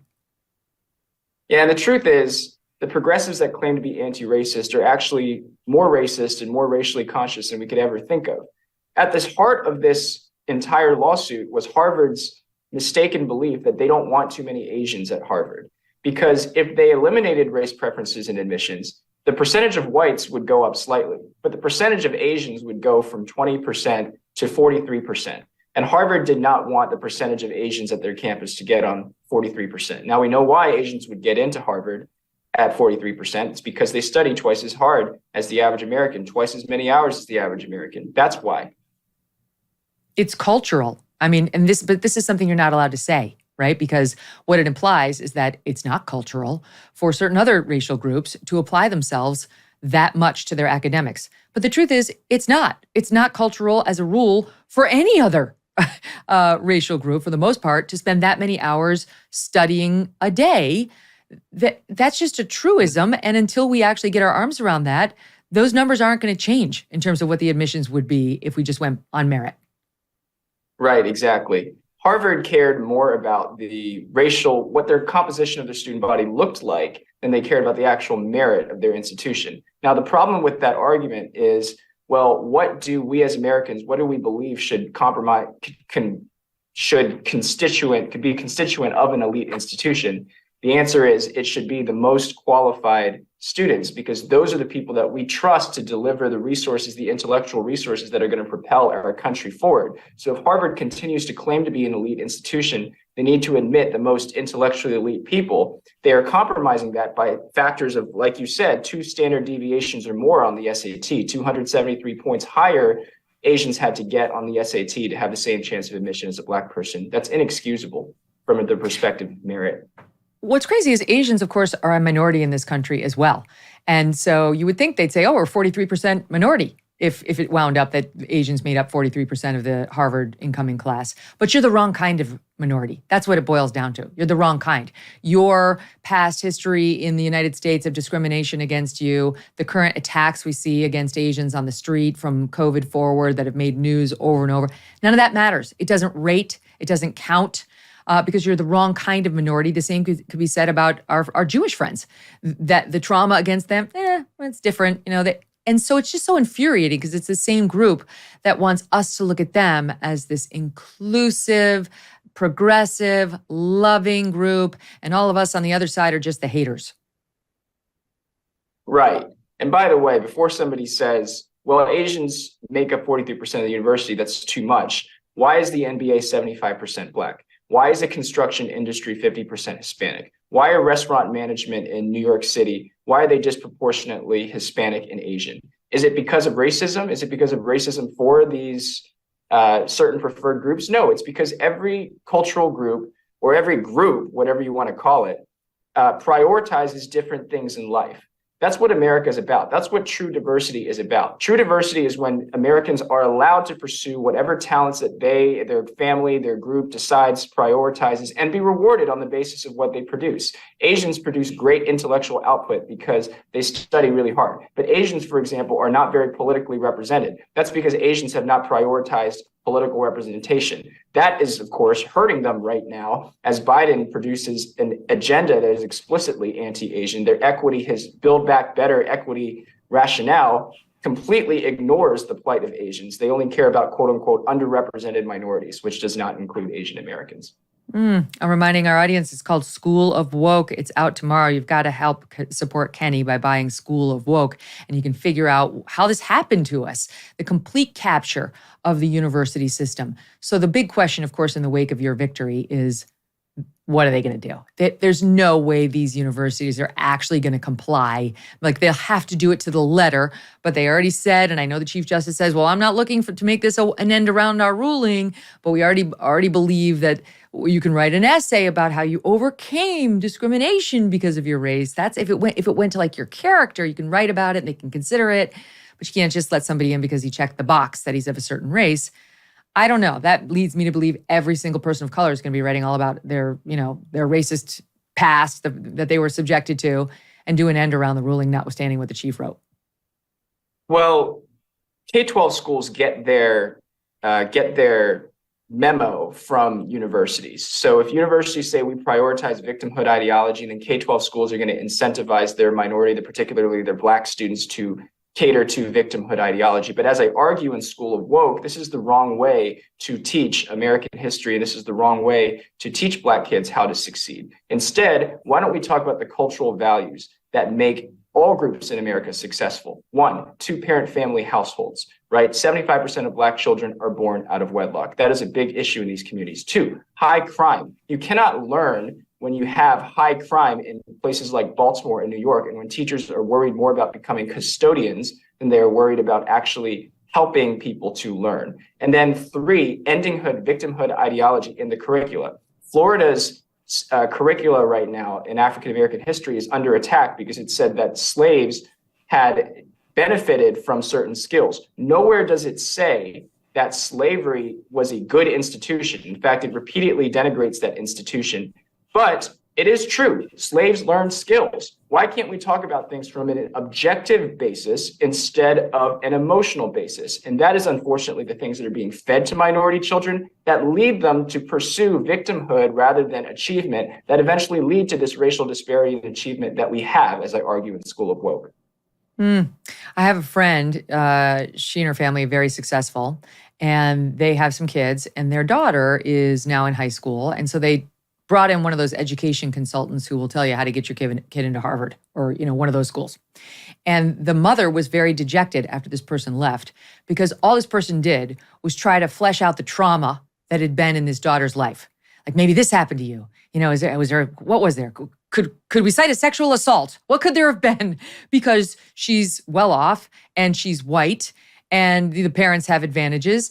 And she was like, you're never getting in unless we can find some way to make you into a victim. Meanwhile, this girl's like, I'm very lucky to have not had any of that in my past. I'm actually just a really well-adjusted, happy kid who's gotten great grades through hard work.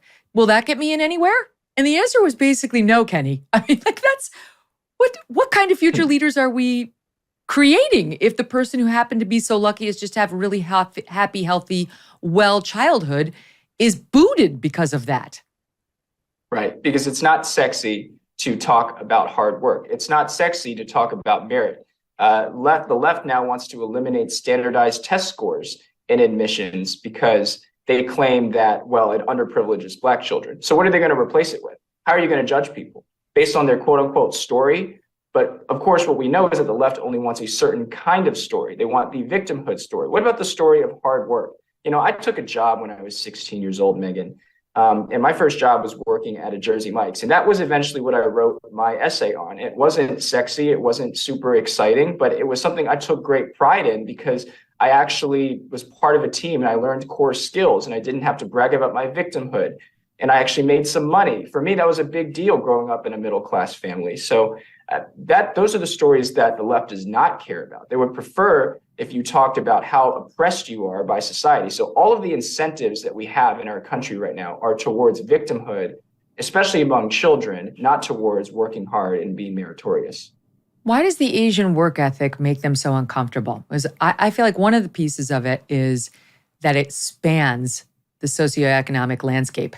You know, like they get uncomfortable. If they could just dismiss all Asians as just like a bunch of rich, spoiled kids because everybody hates the rich, that'd be one thing.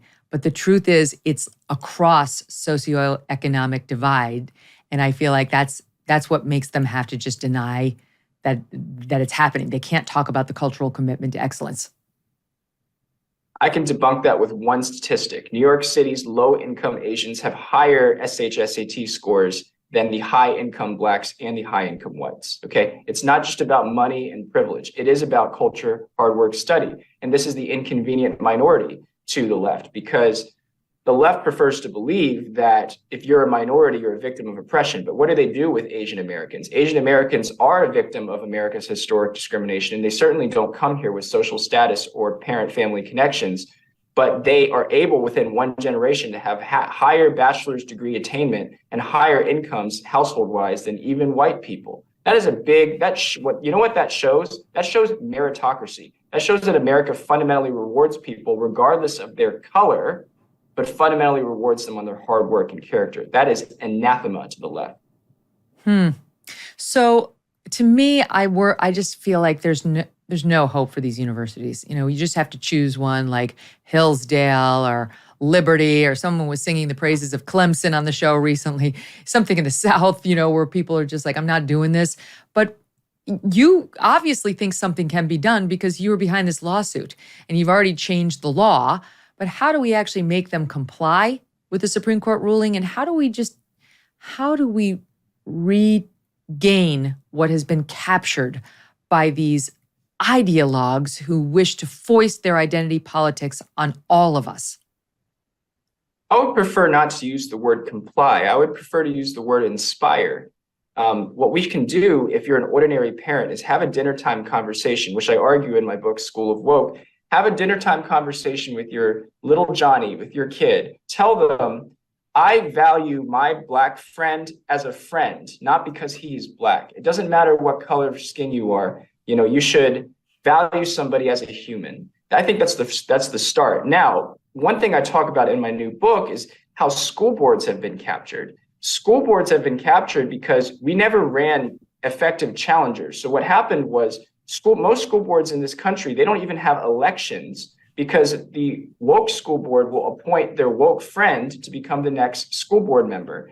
And so you need to run effective challengers and you need to run on what's going on here. But what I show in my book is that when you do, you have huge victories, not just Glenn Youngkin's landslide victory, but victories in places like San Francisco, California, where Chinese Americans basically rallied and booted out 3 of the woke school board members in San Francisco.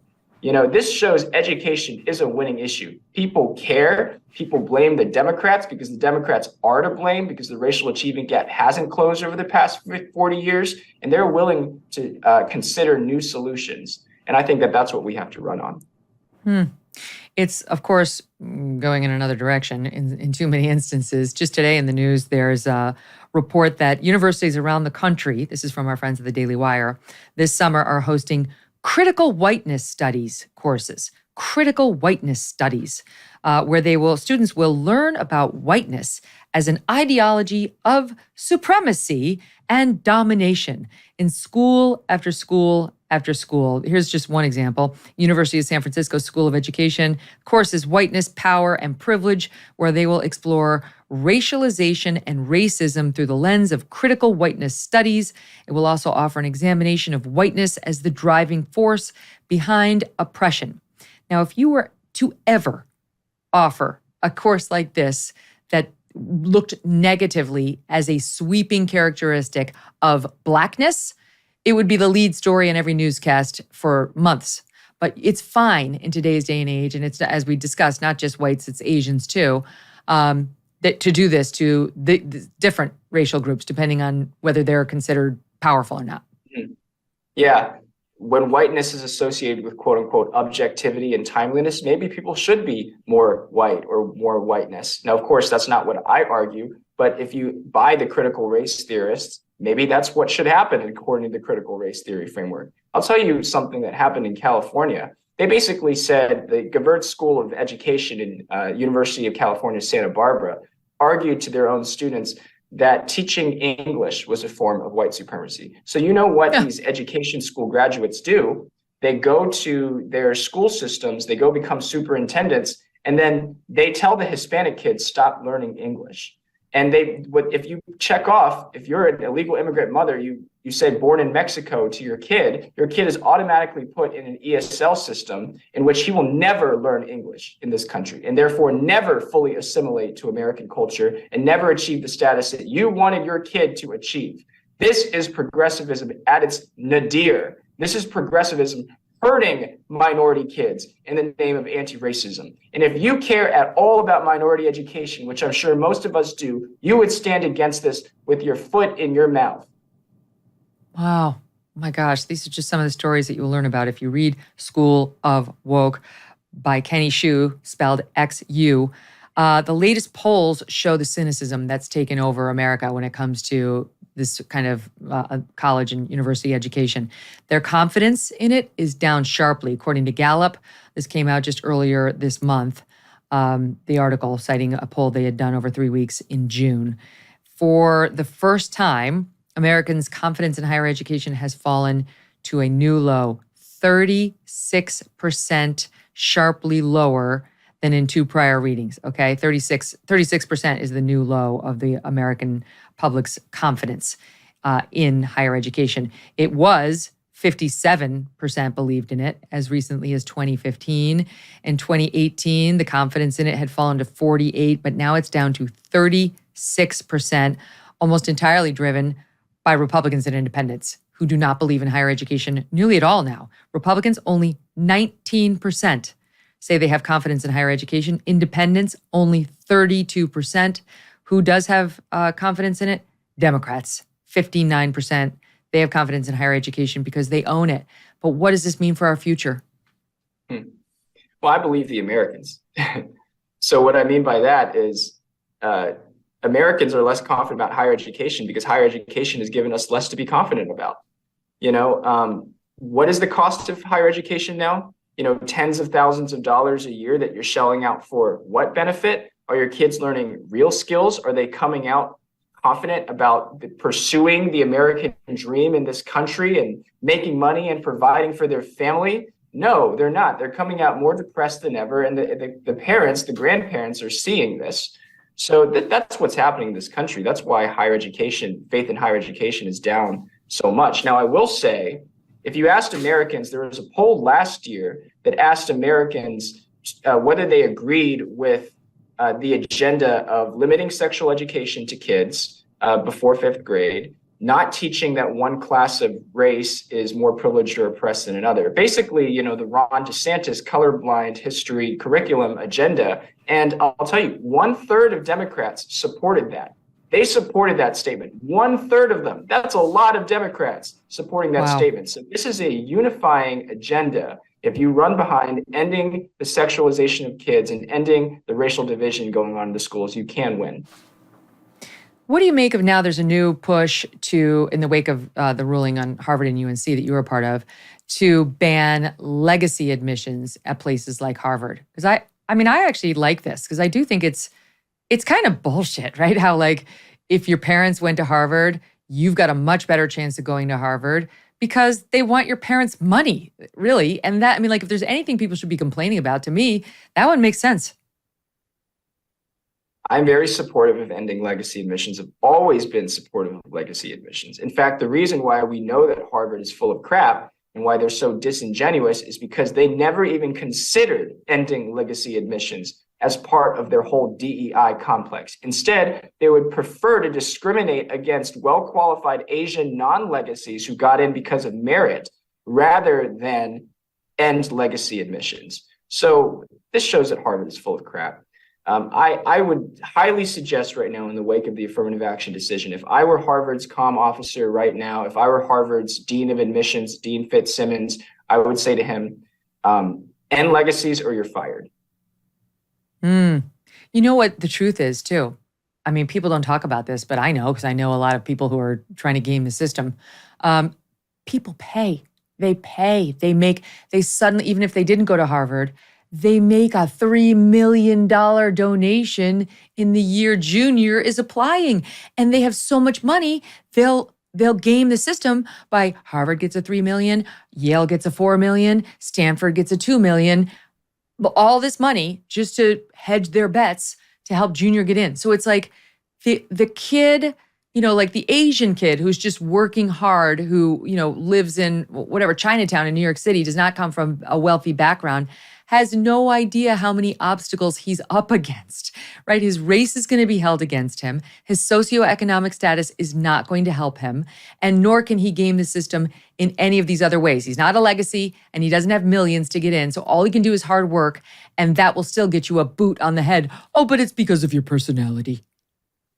Mm-hmm. Right, exactly. So that's what I'm helping Americans to realize through my advocacy, through the Students for Fair Admissions case, is that we should be treating hard work like a positive personality trait, okay?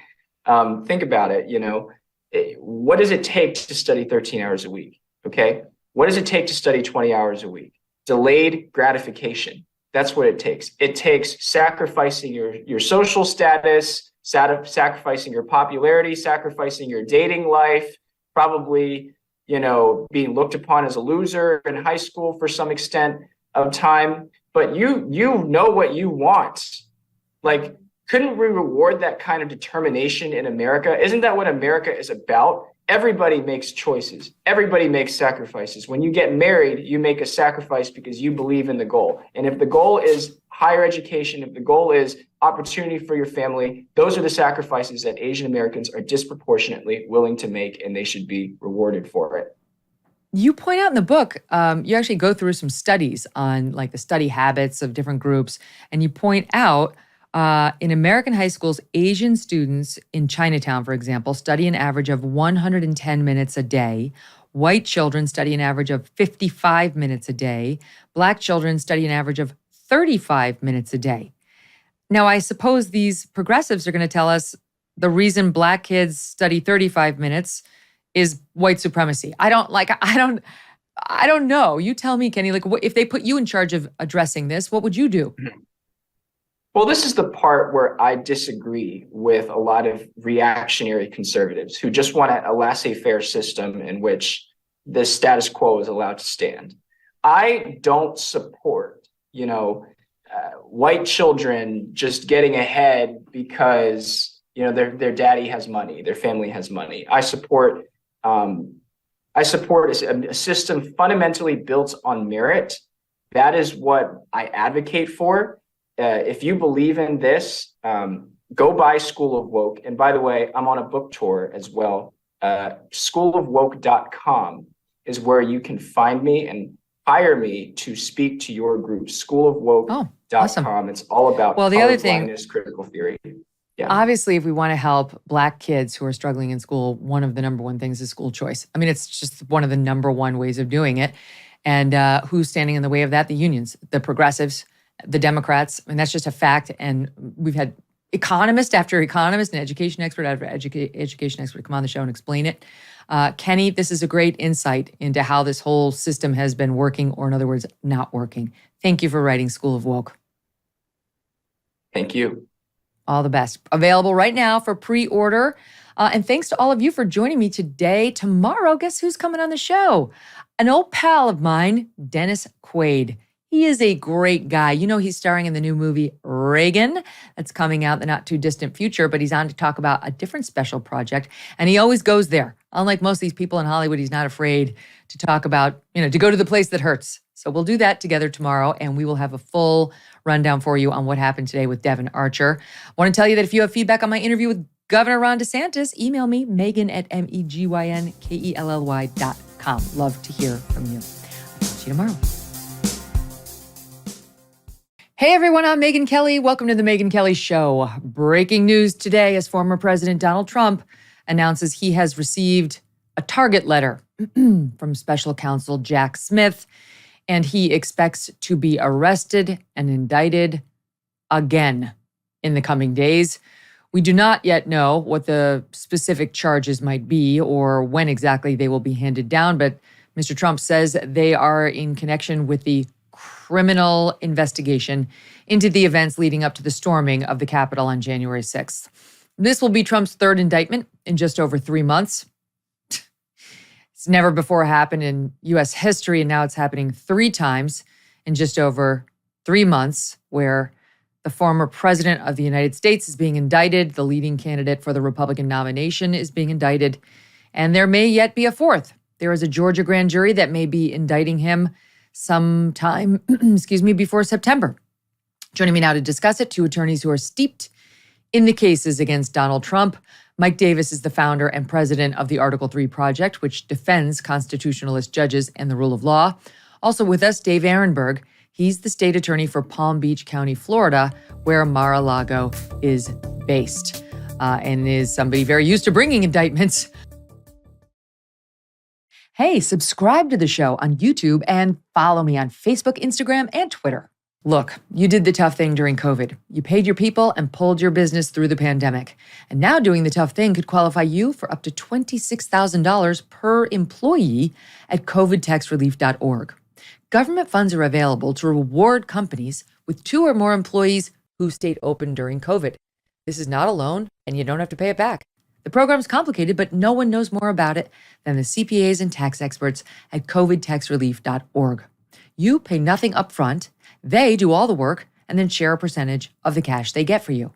Businesses of all types, including nonprofits and churches, can qualify, even those who took PPP loans, and even if you had increases in your sales. You did the tough thing for your employees during COVID. Now let covidtaxrelief.org help get you up to $26,000 per employee. Visit covidtaxrelief.org. That's covidtaxrelief.org, covidtaxrelief.org.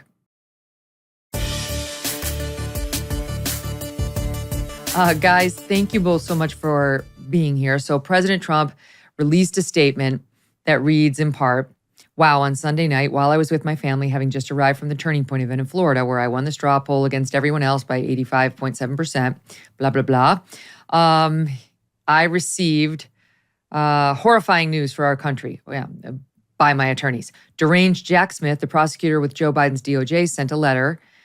Again, it was Sunday night, stating that I am a target of the Jan 6th grand jury investigation, giving a very short 4 days to report to the grand jury, which almost always means an arrest and an indictment.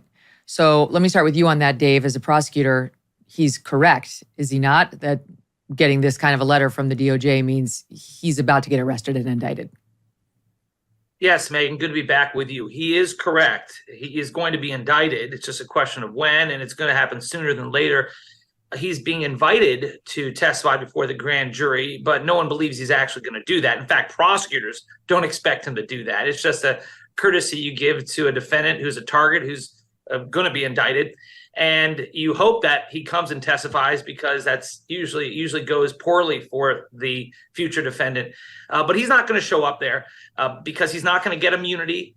And they are just going to move ahead with this case, which I think is not as strong of a case as the document matter, but I think is more understandable to the public. The public saw what happened on January 6th. So I think this will be something that's easier to sell to the public than the document case. Mike, indicted on what? We don't know. But like the Alvin Bragg case, we had an idea where that one was going. The documents case, we had an idea, like a pretty good idea. This one, I don't know what they're going to indict him on in connection with January 6th. What do you think? Well, it's very interesting, Megyn. We've been talking about this since August. This is part of the Democrat lawfare campaign against President Trump. They fear they can't beat him in November of 2024, so they're simply going to indict him and try to get him to die in prison instead of facing Joe Biden or Gavin Newsom. And so the theory, I think, that I've been seeing leaked improperly to the press is that they're going to charge Trump maybe with some sort of conspiracy to overturn the election, maybe file false electors or false paperwork to the election regarding the 2020 election certification. The problem with this theory is you are allowed to object to presidential elections in America. It's specifically permitted by the Electoral Count Act of 1887. You're also allowed to twist arms politically in America. That is allowed under the First Amendment. If it were, it's only a crime to object to presidential elections in third world Marxist hellholes.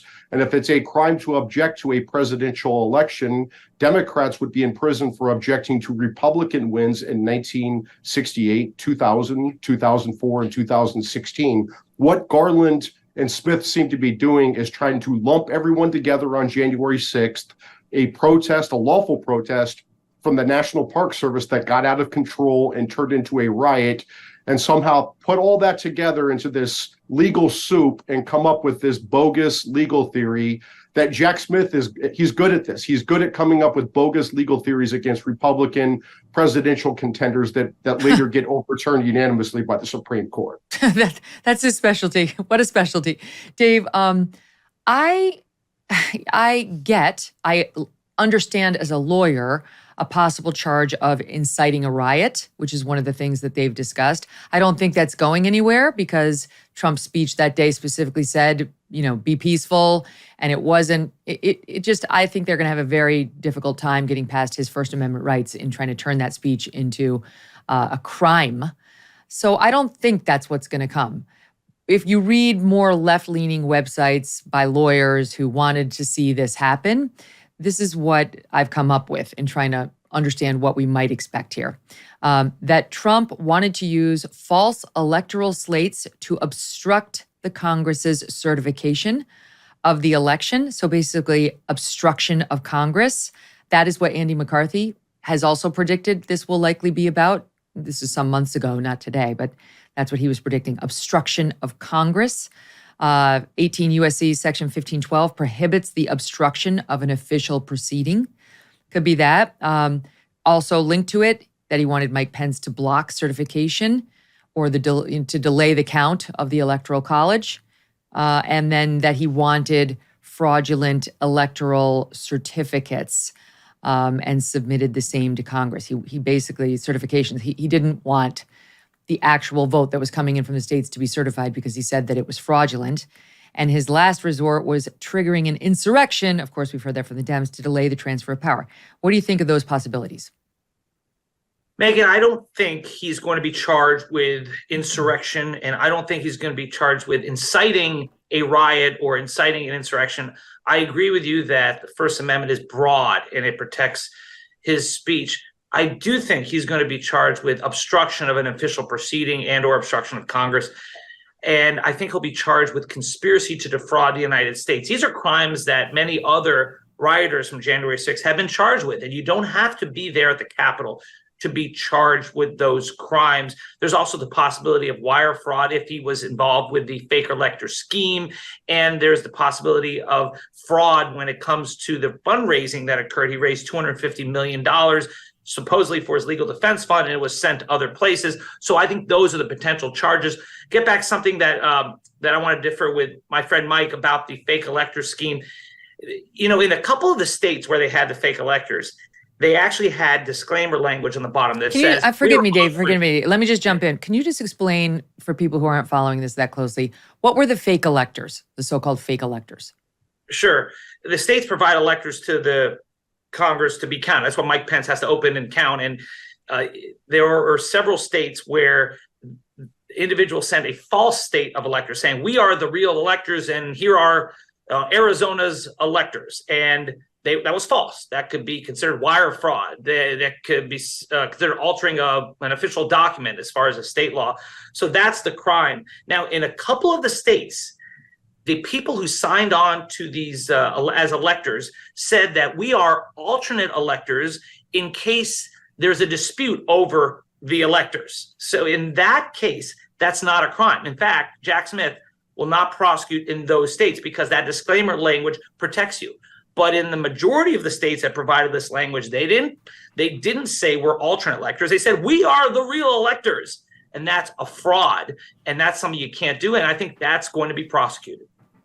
What do you make of that one, Mike? The false electors claim, I confess, confuses me because, I know this is related to the now infamous John Eastman memo, this lawyer who is advising Trump, and he's come under much scrutiny for this plan. But the thought that instead of taking the real electors that were coming out of certain states, Trump worked with his legal team and others to create a false slate of electors. I mean, it was all out in the open. It wasn't secret because he said those states' votes were fraudulent and he wanted the vote to come down a different way. Again, all out in the open, not in any way a secret, hoping that Mike Pence then, as the guy whose real sole job was he was supposed to just count what was coming in, that he would reject the actual slate in favor of the, quote, fake slate. So that how is that, how do you see all of that? And then I'll go back to Dave on the rest of what he was going to discuss. Go ahead.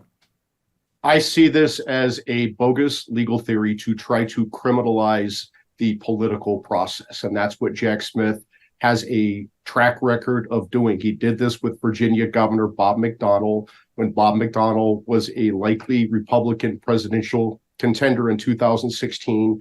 Jack Smith came up with a bogus legal theory of corruption, got Bob McDonnell convicted. It was overturned unanimously, 8-0 by the Supreme Court. It would have been 9-0, but Justice Scalia died. But Jack Smith did what he wanted to do, which is take out a Republican presidential candidate. This guy is a partisan. He's doing the same thing to Trump. This is a bogus legal theory. They are criminalizing conduct that is protected by the Electoral Count Act of 1887. It's also protected by the First Amendment. How is the electors, the so-called fake electors, a fraud, Dave, when we knew that there was a slate of electors coming from these states, and then we knew that in a couple states, Donald Trump had an alternate slate, whether they specifically said that or not. Nobody was fooled. The elections were certified with the regular slates. So how is that even arguably a fraud?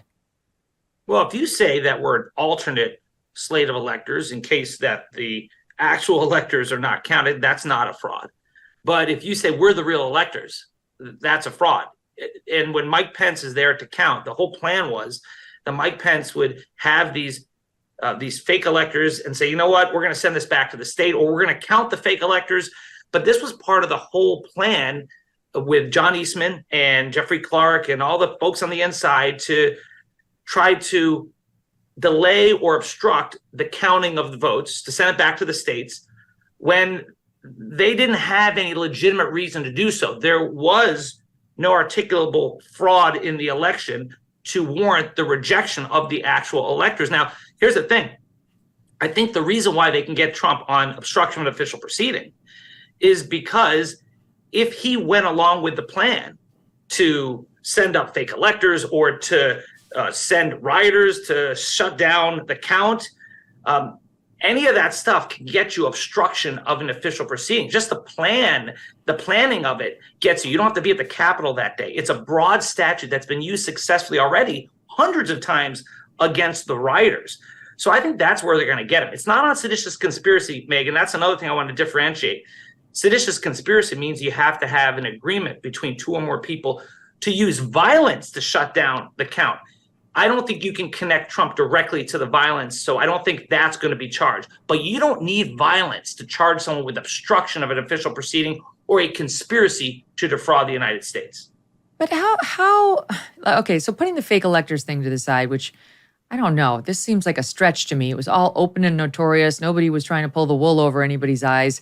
And I mean, I guess now Jack Smith, this is my understanding. I confess I haven't done deep research on the fake electors and how that went down. All I know is Mike Pence certified the election. Joe Biden won, and we were off to the races. And Trump had, this legal theory that he was pushing that didn't go anywhere. But on the interference, like Trump encouraging rioters that day, I just, every time we go back to what Trump did on the day of January 6th, Mike, I don't think they have him. He's got to have something beyond that day, does he not? Because Trump's speech at the Capitol, it was, if you look at over and over, he was saying be peaceful. He wasn't encouraging a riot. He did sit in the White House and not say anything for a couple of hours. That's not criminal. That's a political matter that the voters will or will not care about come the next election. Yeah, I mean, this is political speech. They had a permit from the National Park Service to show up to the Capitol on January 6th. They gave a speech, which is routine. It got out of control and turned into a riot. There's no evidence that Trump encouraged that riot. And again, I think what Jack Smith is trying to do is lump everything together between what happened with that riot versus the planning for what happened on January 6th to have the protest, which is legal, and the legal effort to object under the Electoral Count Act of 1887 and the First Amendment. And they're trying to combine all this together into this legal soup and come up with a novel and bogus legal theory to try to eliminate President Trump. Again, if it's illegal to object to presidential elections, Democrats would be in jail for 68, 2000, 2004, and 2016.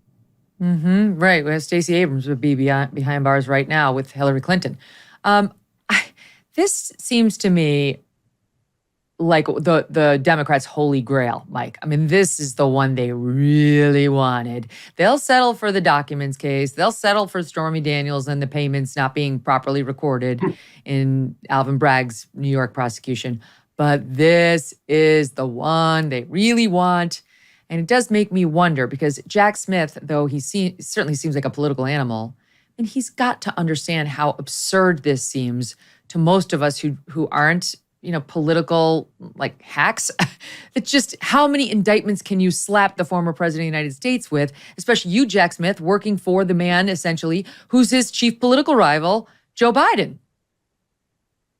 Yeah, I mean, I said Alvin Bragg's bogus indictment won the Republican nomination for Trump. Jack Smith's presidential records indictment won Trump the general election. This indictment is going to win Trump a blowout in the November 2024 election. This is going to backfire spectacularly. What I think the Democrats are trying to do is, I don't think they expected these indictments to help Trump in the polls. And now what I think they're trying to do with this indictment by Jack Smith for January 6th is to try to tag him with insurrection or seditious conspiracy, so they can try to move under the 14th Amendment to have him where he can't run for the president. Have a federal judge say that he can't be a presidential contender because of he's disqualified under the 14th Amendment. That will not fly at all with the American people. But I fear that's the path the Democrats are heading down. Wait, how does that work? Because, I mean, the impeachment, if he had been convicted, which he wasn't, then he would not have been permitted to run again. But how can they use the 14th Amendment here on this particular prosecution to get him out of this race? So under the 14th Amendment, after the Civil War, the 14th Amendment disqualifies candidates who were involved in an insurrection. And I think that's the path. If you read those, like the Andrew Weissman types, if you read their memos, if you read their online chatter, it's the 14th Amendment theory. They think they can disqualify Trump under the 14th Amendment, under the insurrection clause, so he can't even run in 2024. Dave, you were shaking your head no when Mike was speaking. Why? With due respect to Mike, from a political standpoint, let me talk to you as a Democrat, and I love coming on your show as a Democrat, Megyn. I can tell you, the candidate the Democrats want to run against is Donald Trump. He is the most beatable. The polls show it. Joe Biden does better against Donald Trump than against anyone else in the Republican field. And so I strongly disagree with the thought that— That's not true. That's not true. Well, I mean, he's in the latest polls, Trump's beating Biden by 2 and DeSantis is either tied or like a point or 2 behind Biden. we may be looking at different polls then, but I'm looking at the Real Clear Politics average, but go ahead. All right. Well, it depends on what they include in the average. But look, the thinking is, I can tell you within the Democrats, is that although no Democrat wants Donald Trump to be president, they do think that he is the easiest to beat in a general election. I think that these indictments are going to hurt Donald Trump when it comes to suburban moms in Atlanta. I mean, the swing states. Yes, it will help him in the Republican primary. I think he's a lock to win the Republican primary. But in a general election, I don't see how January 6th helps him. When January 6th was there for everyone to see, people were appalled by the conduct on that day. And when Jack Smith comes out with his evidence, I anticipate it will be stronger than what we're discussing now, because we don't know what he has access to. And also, a federal judge has already come out and said that it's more likely than not that Donald Trump committed the crimes of obstruction of an official proceeding and conspiracy to defraud the United States. And one last point on that is that, even if you can't show his direct intent that he knew the election was legit and he did this anyways, I don't think as a prosecutor you need to show that, even though I think they may have that evidence. They've interviewed a lot of people around him. The fact is that if you think the election was stolen, there's a way to challenge it. You go to the courts. You can make objections in Congress. That's the way to do it. But that's not what happened here. You can't do fake electors. You can't rally the Proud Boys. You can't conspire. He did not rally the Proud Boys. He did not rally the Proud Boys. Stand back and stand by is not a rally. Mike, what about that though? Because Trump, Mike is raising a good point on, Dave is raising a good point, Mike, on fraud. Because generally you have to show that the person knew one thing and was saying a different thing. And in this case, I do think that's a very high bar for Trump. I mean, I think others from the outside may be looking at this saying, how could you possibly have believed you won? Trump, I think he was a true believer that he won and that he was screwed over. Forget the stuff that we can all agree on, like the suppression of the Hunter Biden laptop and all that. I think Trump genuinely believed there were shenanigans at the voting boxes. There were shenanigans possibly at the Dominion voting, all of that. But is he right that Trump's actual mental state would be irrelevant for these claims? Conspiracy to defraud requires fraud, which would require you to, there has to be a disconnect between what you believe and what you're saying and doing. Yeah, there has to be specific intent. You have to know what you're saying is false and you're saying it anyway, and then people detrimentally rely on that. That's fraud, and that's not what happened here. Trump legitimately believes he won the election. He legitimately believes it was stolen from him. He still believes that. He talks about it constantly, both privately and publicly. And so it's going to be a very, very high bar. And look, I ran the nominations for the Senate Judiciary Committee, including for the Kavanaugh confirmation, where Democrats obstructed the proceedings throughout the entire time. They weren't charged with obstruction of a congressional investigation. They weren't charged with seditious conspiracy. We just said that these were boneheads who got out of control, and this is part of the political process. We didn't try to put these people in prison for the rest of their lives. And this is a novel legal theory. This is obviously political, and it is overreach by Jack Smith, the king of overreach, the king of getting overturned unanimously by the Supreme Court when he goes after Republican presidential candidates. My team just sent this to me, Dave. So the Real Clear Politics average shows Biden up over Trump by 0.4, up over DeSantis by 1.4. So that's the Real Clear Politics of all polls. It's all, clustered right in there. But I take your point that many Democrats do want to run against Trump and believe him to be the most beatable. He's the best known. He's the most controversial. He's the most beloved within the Republican Party. But when you take it out to a general electorate, it could be a different story. What's interesting to me is some of the political reaction we're getting right now, which is from his GOP rivals. And for the first time, we're starting to see a little, in the last 2 indictments, the GOP got indignant. They knew that their voters were indignant. And now you're starting to hear a little bit different of a message. Here's Nikki Haley responding on the spot this morning after Trump's announcement of all of this. 3. It's going to keep on going. I mean, the rest of this primary election is going to be, in reference to Trump, is going to be about lawsuits. It's going to be about legal fees. It's going to be about judges. And it's just going to continue to be a further and further distraction. And that's why I am running, is because we need a new generational leader. We can't keep dealing with this drama. We can't keep dealing with the negativity. So is there a risk there, Dave, that the GOP accepts that message? Somebody else ascends to the top of the polls right now, despite Trump's 30-point lead in the GOP field. And the Democrats, should get disappointed because Trump effectively is too mired in legal morasses to actually run. Yeah, the Democrats would fear running against Nikki Haley, much more so than running against Donald Trump. And I think that Donald Trump is still a lock, because if this were a one-on-one race with Nikki Haley or with Ron DeSantis, he could be in trouble. But this is not. It's like 12-on-1. This is 2016 all over again. And I don't see a path to victory when the anti-Trump vote is going to be split a number of ways. I'm going to be interested in seeing how Mike Pence reacts to this. Will he start putting more daylight between him and Donald Trump? Will Ron DeSantis do that? So far, DeSantis has been reluctant to attack the front runner. And if you can't attack the front runner on stuff like this, then you're not going to overtake the front runner. And not even just stuff like this, but in general. I mean, it's true that DeSantis, not attacking Trump has not been working for him. Like, his approach thus far has not been working for him, though he's starting to try new things. And that includes, Mike, a little bit of a different messaging on today's news. He, like all of us, just learned about it this morning. So it was a little bit, okay, just reacting to the breaking news. But listen to his message, which the first part of it is being used against him by the diehard Trump fans. But listen to the whole message. Here it is. Shown how he was in the White House and didn't do anything while things were going on. He should have come out more forcefully. Of course that. But to try to criminalize that's a different issue entirely. And I think that we want to be in a situation where you don't have one side just constantly trying to put the other side in jail. Again, someone had whispered this to me, so I'm sure I'll have a chance to look at this in the future, depending on the developments. So, Mike, there's just even that first bit, you're just starting to see a little bit of percolation from these GOP rivals. Like, you know what? He should have done more. And Nikki Haley, it's too much drama.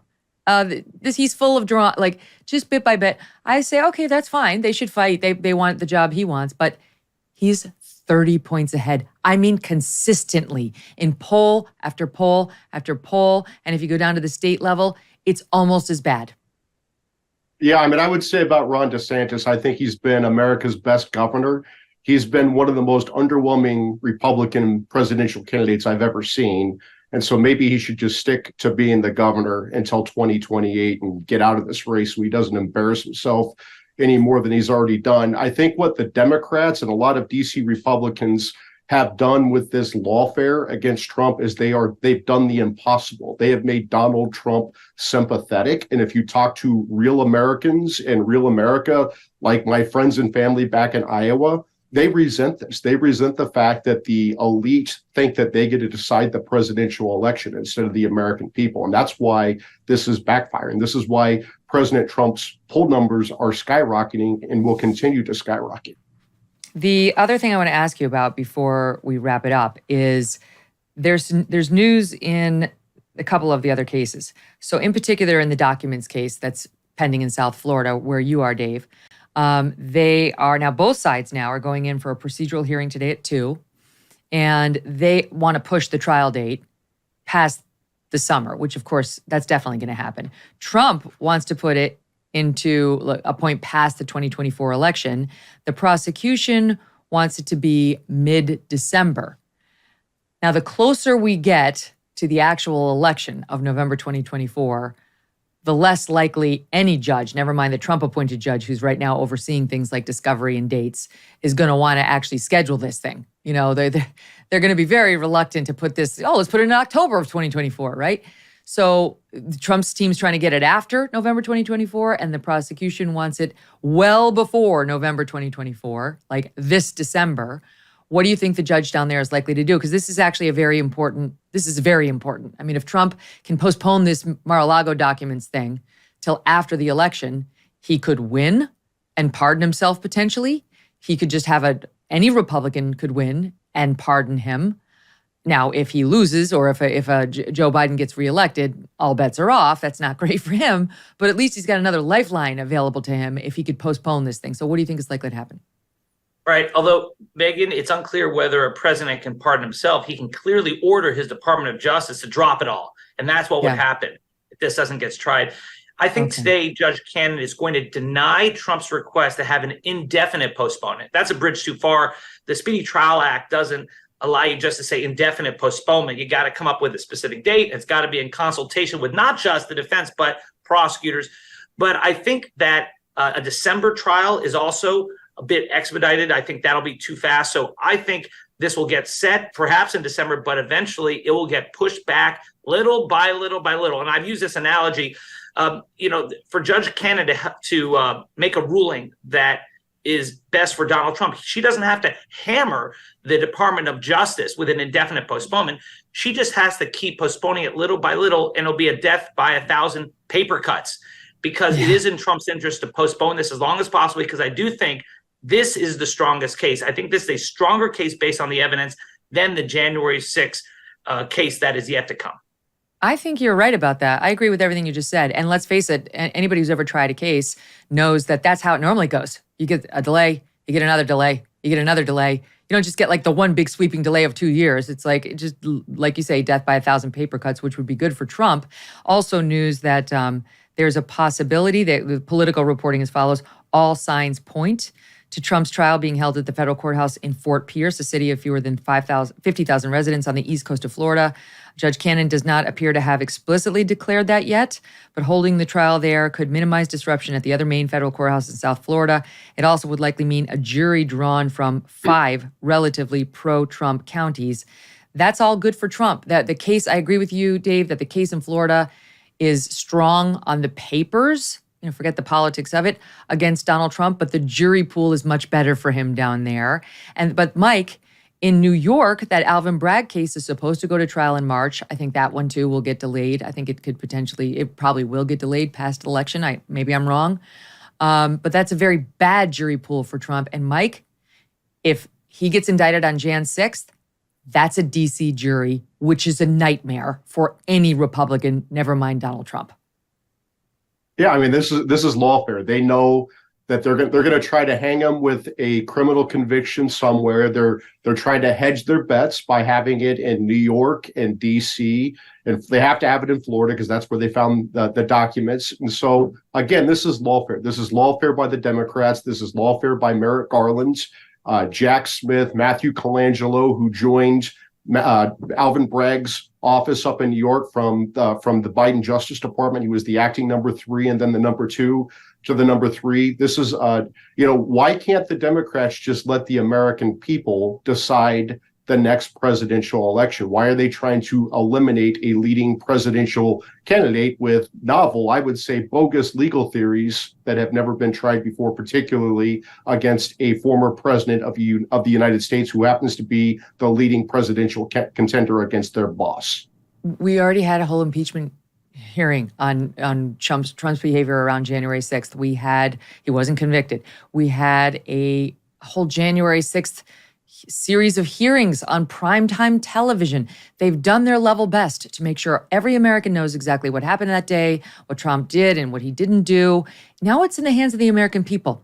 But apparently that's not good enough, and they want to put it in the hands of a jury. If this goes into a DC jury's hands, Trump's screwed. I mean, honestly, what DC jury on anything would acquit Donald Trump? This is getting uncomfortable. It's making me feel uncomfortable as a citizen, the way that Jack Smith is behaving, the way this DOJ is behaving. But Dave, I also love having you on the show as a Democrat, honest attorney with your honest analysis. Mike, you're on the other side of it, and always appreciate your whip smart analysis. You guys are awesome. Thanks for coming on. Thank you. Thank you. When we come back, Chris Rufo is here to talk about what is happening in the DEI world. There have been reports that it's all but collapsing. This is the guy who helped expose it in the first place. We'll ask him whether that's true. Do you see those dark spots in the mirror? You want help making them go away? Introducing the Dark Spot Corrector from Genucel, right in time for summer. The Dark Spot Corrector, with not one but 3 cutting-edge ingredients, goes to work fast to target sunspots, dark spots, liver spots, even old discoloration, both on your face and your hands. You can now enjoy your summer sun, beach, and barbecues without those spots with Genucel. And thanks to Genucel, you will see results, or you will see your money come back to you, no questions asked. So go to Genucel.com right now. Get your dark spot corrector with the new Genucel most popular package, now featuring summer essentials like the best-selling Ultra Retinol Moisturizer that has a powerful retinol alternative for safe use in the summer sun. Visit Genucel.com/MK60 for these amazing summer essentials and save over 70% off Genucel's most popular package. Free shipping, free returns, and excellent luxury skincare, all at 70% off. Genucel.com/MK60, GENUCEL.com/MK60. All orders include a mystery gift while supplies last. Joining me now, Chris Rufo. Chris has been one of the leaders pushing back against the left's desire to shame children for their race and push radical trans ideology in schools. He is now a senior fellow at the Manhattan Institute and contributing editor for the great City Journal. Love City Journal. If you're not reading City Journal, you are missing out. Trust me. And now he is the author of the new book, just out today, America's Cultural Revolution, How the Radical Left Conquered Everything. It's currently the #1 bestseller on Amazon. Chris, welcome back to the show. Great to have you. So where are we? You've been on the show many times over the past 2+ years we've been on, going on 3 years now.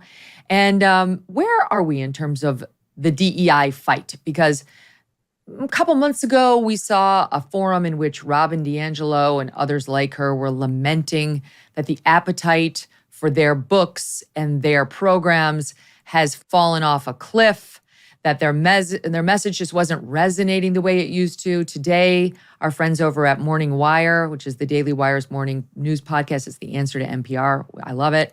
We're talking about how places like BlackRock and Larry Fink won't say anymore ESG, which is kind of like the corporate DEI. They won't talk about investing in those terms. It's been very alienating. Doesn't mean they're not doing it anymore, but they've at least been shamed out of owning it and touting it in the way they were right after George Floyd. So give us an overview as to how your/our fight is going. Well, it's an important fight, and actually the roots are much deeper than anyone really knows. And what I've tried to detail in the book is the genealogy of the DEI business. It started in the 1970s as neo-Marxist intellectuals around the country had failed to achieve their political objectives in the riots of the 1960s, the student protests in the early 1970s.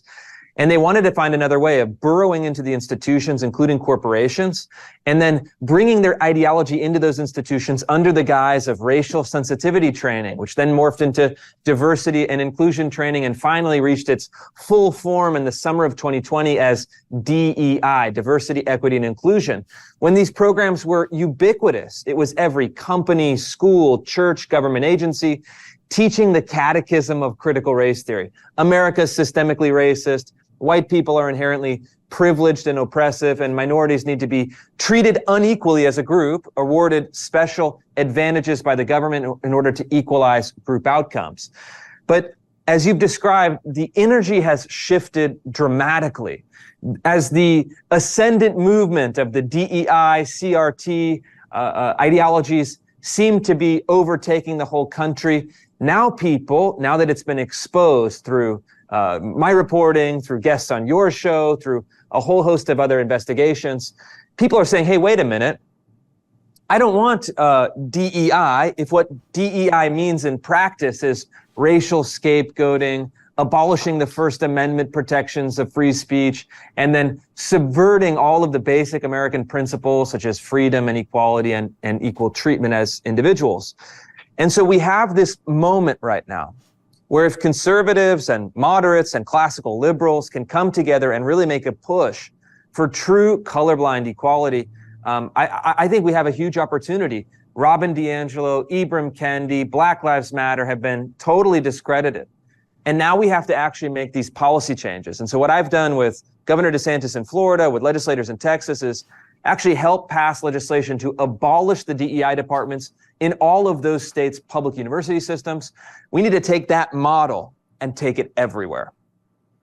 You know, the Supreme Court ruling 2 weeks ago on free speech, I think was an important victory in this whole battle, where we had the web designer who didn't want to do gay wedding websites. She would do services for gay people, but just not the wedding websites. And the Supreme Court held her free speech rights and her right not to be compelled into speech she doesn't support outweigh the laws that are supposedly about, equality for various groups. They were basically saying you cannot force somebody to support a cause like gay marriage if their legitimately held belief doesn't allow that, if they don't want to support it. You can't make them say that they support it. You can't make them design websites supporting it and so on.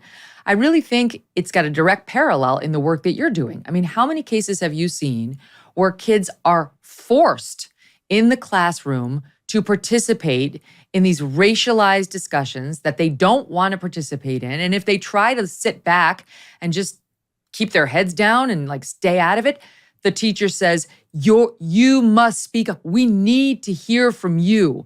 And what she means is we need to hear you affirm our messaging about the differences in races and how one is oppressed and one's the oppressor and so on. Yeah, and this is really the key to understanding how all of these things work. I think a lot of people the past few years have looked around and said, what happened? How did all of our institutions suddenly become gripped by this ideology and really deranged away from their original mission to provide education, to provide essential services, to provide a product for sale in the marketplace, and then toward the total kind of ideological conditioning of society according to these basic tenets, whether it's a race theory, gender theory, et cetera. And you have to understand that this is part of a long, decades-long process where the left came up with a strategy, as I explain in the book, in the early 1970s to go on a long march through the institutions and then take their ideology anti-democratically in an extra-parliamentary manner and force it on people through HR programs, through K through 12 curricula, through university faculty hiring, and et cetera, because they know that when voters are asked, do you believe in the principles of CRT, DEI, trans ideology, they wholeheartedly and in a strong majority reject them. So what they've done is they've hijacked all of the transmission belts within the systems of power, within the institutions, where they can force it on you because they know that their ideology can never win consent of the public, the consent of the governed. So what they've done is a very sneaky, very subversive, and really, frankly, very anti-democratic method for forcing you to repeat the words, for forcing you to use the pronouns, for forcing your kids to line up according to their racial privilege. And so the fight against this from conservatives, the left says conservatives are anti-democratic, they're fascists, they're authoritarians. The opposite is true. We need to revitalize the democratic structures to restrain our institutions, our public institutions, in the best interest of the citizens themselves, consonant with the values of the people who pay for these institutions, who are the fundamental stakeholders in these institutions. And so the solution to this anti-democratic measure is not to try to fight them on their own terms, but actually to go over their heads and to say, we need to restore democratic governance of our institutions. And if the ideology is opposed by 70 or 80% of the people, it shouldn't be in the K through 12 classroom. That's not how public institutions work. That's not how our republic works. So how do we do that? And I know you were the one who convinced Donald Trump to write an executive order getting rid of CRT in our federal agencies, which of course then Biden changed. But you've been working with Ron DeSantis in Florida to try to de-wokeify Florida and its institutions. That's been very successful. But how do we do that? Because I think of things like the teachers union and I feel overwhelmed. they've completely captured the Democrat Party. They do whatever the teachers union wants, and what they both want is to indoctrinate our children in both of the lanes that you just referred to. Yeah, well, there's actually really good news. And the final chapter, the conclusion of my book, talks about how conservatives can combat America's cultural revolution with their own counter-revolution. And it requires some big thinking. It requires big confidence and courage. And it requires moving pieces of legislation through state legislatures and hopefully one day, if power shifts, through the Congress and to the president's desk for signature. But in Florida, for example, we've been making tremendous progress that can serve as a prototype or a model for other states. Legislators banned critical race theory in K through 12. Legislators banned gender surgeries for minors and banned gender ideology in the K through 12 school system. Legislators recently banned the DEI system, have reformed faculty hiring in public universities. The governor appointed me to actually be part of this new board majority to take over one of Florida's public universities, transform it into an institute of classical liberal education. And then finally, and I think really in some ways most importantly, legislators have instituted a universal school choice program so that any family in the state of Florida that is anxious or nervous or in opposition to what's being taught in the public school system can take those taxpayer dollars and take them to any institution of their choice. Private school, religious school, homeschool, yes, school choice is, yes. We know this is anywhere that important. they want to go. But can I ask you, because some of those things have been struck down by the courts, Griff. Some of those things have been struck down by the courts. And the problem is, and I'm all for eliminating these agendas from public and private schools for that matter.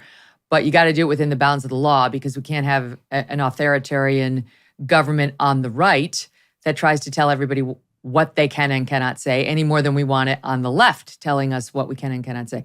So, I mean, predicted... There's some nuance there, though. So, I mean, look... Well, but speak to the legal losses. Speak to the legal losses, because I understand what you're pushing and I like it, but you're losing in the courts. Setback. There's been really no losing in courts. There's one specific aspect of one of the bills where the district courts have ruled against the state of Florida.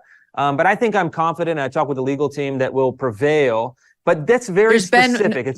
There's been multiple losses, and I'm on your side, okay? I like the agenda, but I want this to come forward in a way that can be sustained legally. The Stop Woke Act was ruled against, and that was upheld, I believe, by the 11th Circuit, the preliminary injunction against the act. So was the act banning the medicalization of, for minors in schools, or for minors in the medical community. There's been a multiple sort of attack by Ron DeSantis, which I like, but it's losing in the courts. For sure. But you have what I think is going to be a minor setback applied to a very specific part of the Stop Woke Act, specifically in higher education. That's where the case is probably weakest for the state of Florida. But the attorneys feel confident that they can win it on appeal. They'll eventually prevail. And I think that it's important to make this distinction. In K through 12, public school teachers are agents of the government. They have compulsory power over kids. And as you know, from the Supreme Court precedent on Ceballos versus Garcetti, their speech is not protected by the First Amendment when they're in the classroom.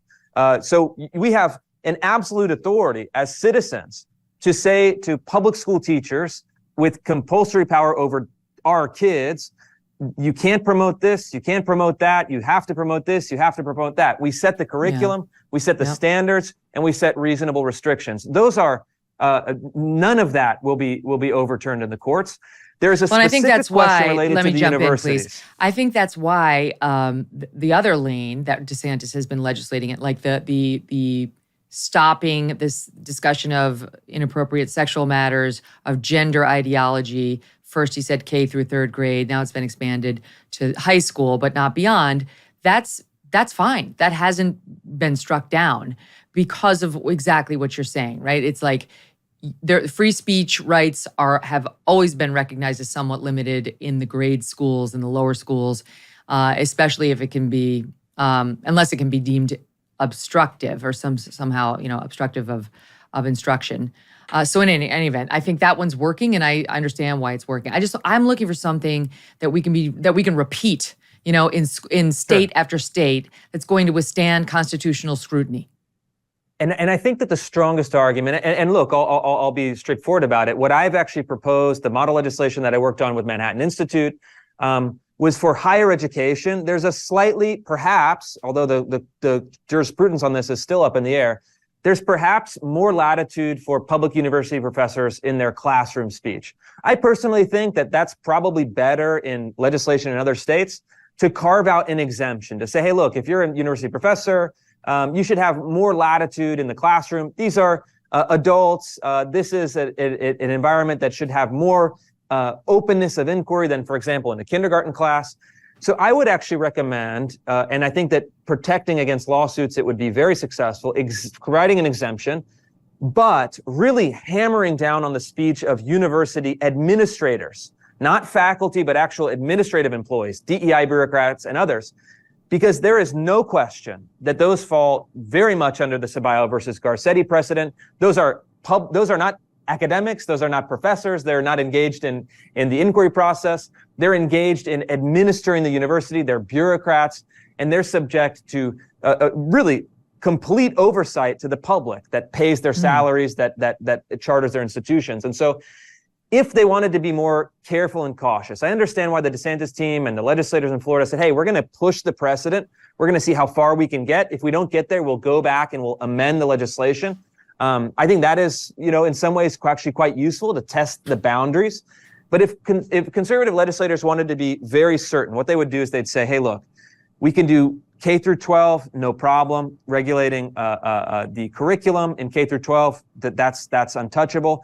And in public university bureaucracy, we have, again, we can regulate it, we can reform it, we can restrict it in the best interest of the people with the very low risk of legal challenge. So in the minimalist case, let me stand you by. In the maximalist case, we'll find out. Yeah. Okay, got it. Chris Russo, he stays with us for another block, and we'll be right back.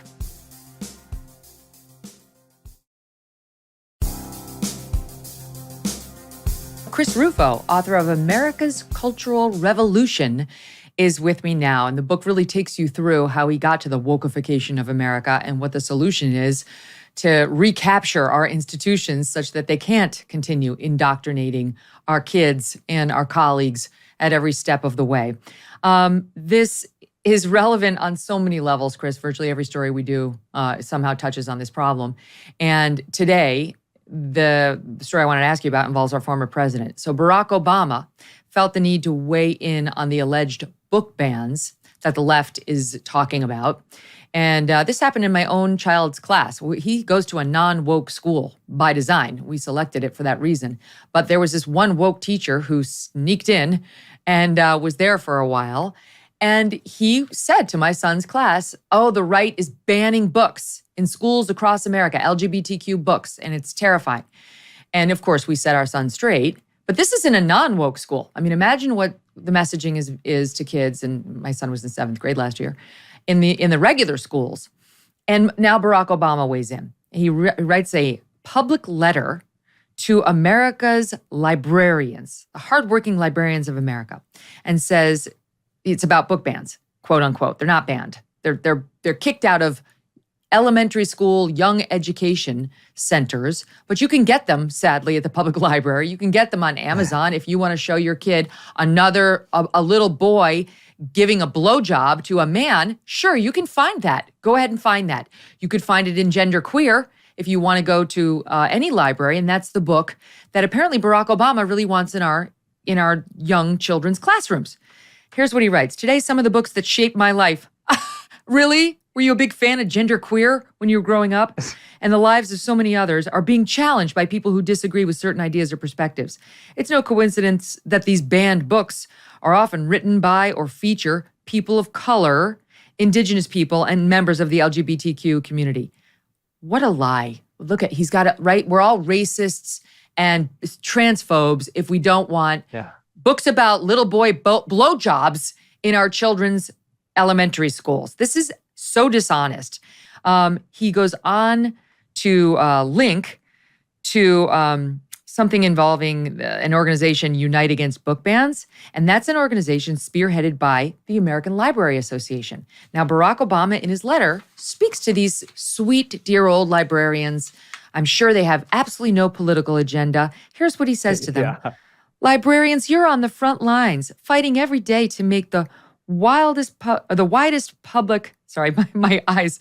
You're on the front lines fighting every day to make the widest possible range of viewpoints, opinions, and ideas available to everyone. Your dedication and professional expertise allow us to freely read and consider information and ideas and decide for ourselves which ones we agree with. Hold on one second here, Chris, because a week ago, I think it was last Friday or 2 Fridays ago, I had on Kirk Cameron. Kirk Cameron has a book about core values and faith that he would like America school children to read. It's fine. That's well within the possible realm of books that you could see in a school library. And he's having real trouble promoting it, including at public libraries. So he and his publisher organized it's a National Read Day, Read Aloud Day at libraries. I think it's August 5th. You don't have to read his book. They're just encouraging you to go there and have any sort of a reading circle with a book about, core American values and family values and possibly religious values. And a whistleblower, somebody released to him, or he said it was actually out in the open. They just didn't realize, I guess it was being taped. The director of the American Library Association talking about how to sabotage that book event so he and his publisher and those supporting them could not even get into the public libraries to have this alternative offering. Listen to the soundbite. We're seeing groups that seek to censor LGBTQA materials or disparage or silence LGBTQA library users, exploit the open nature of a public library to advance their agendas.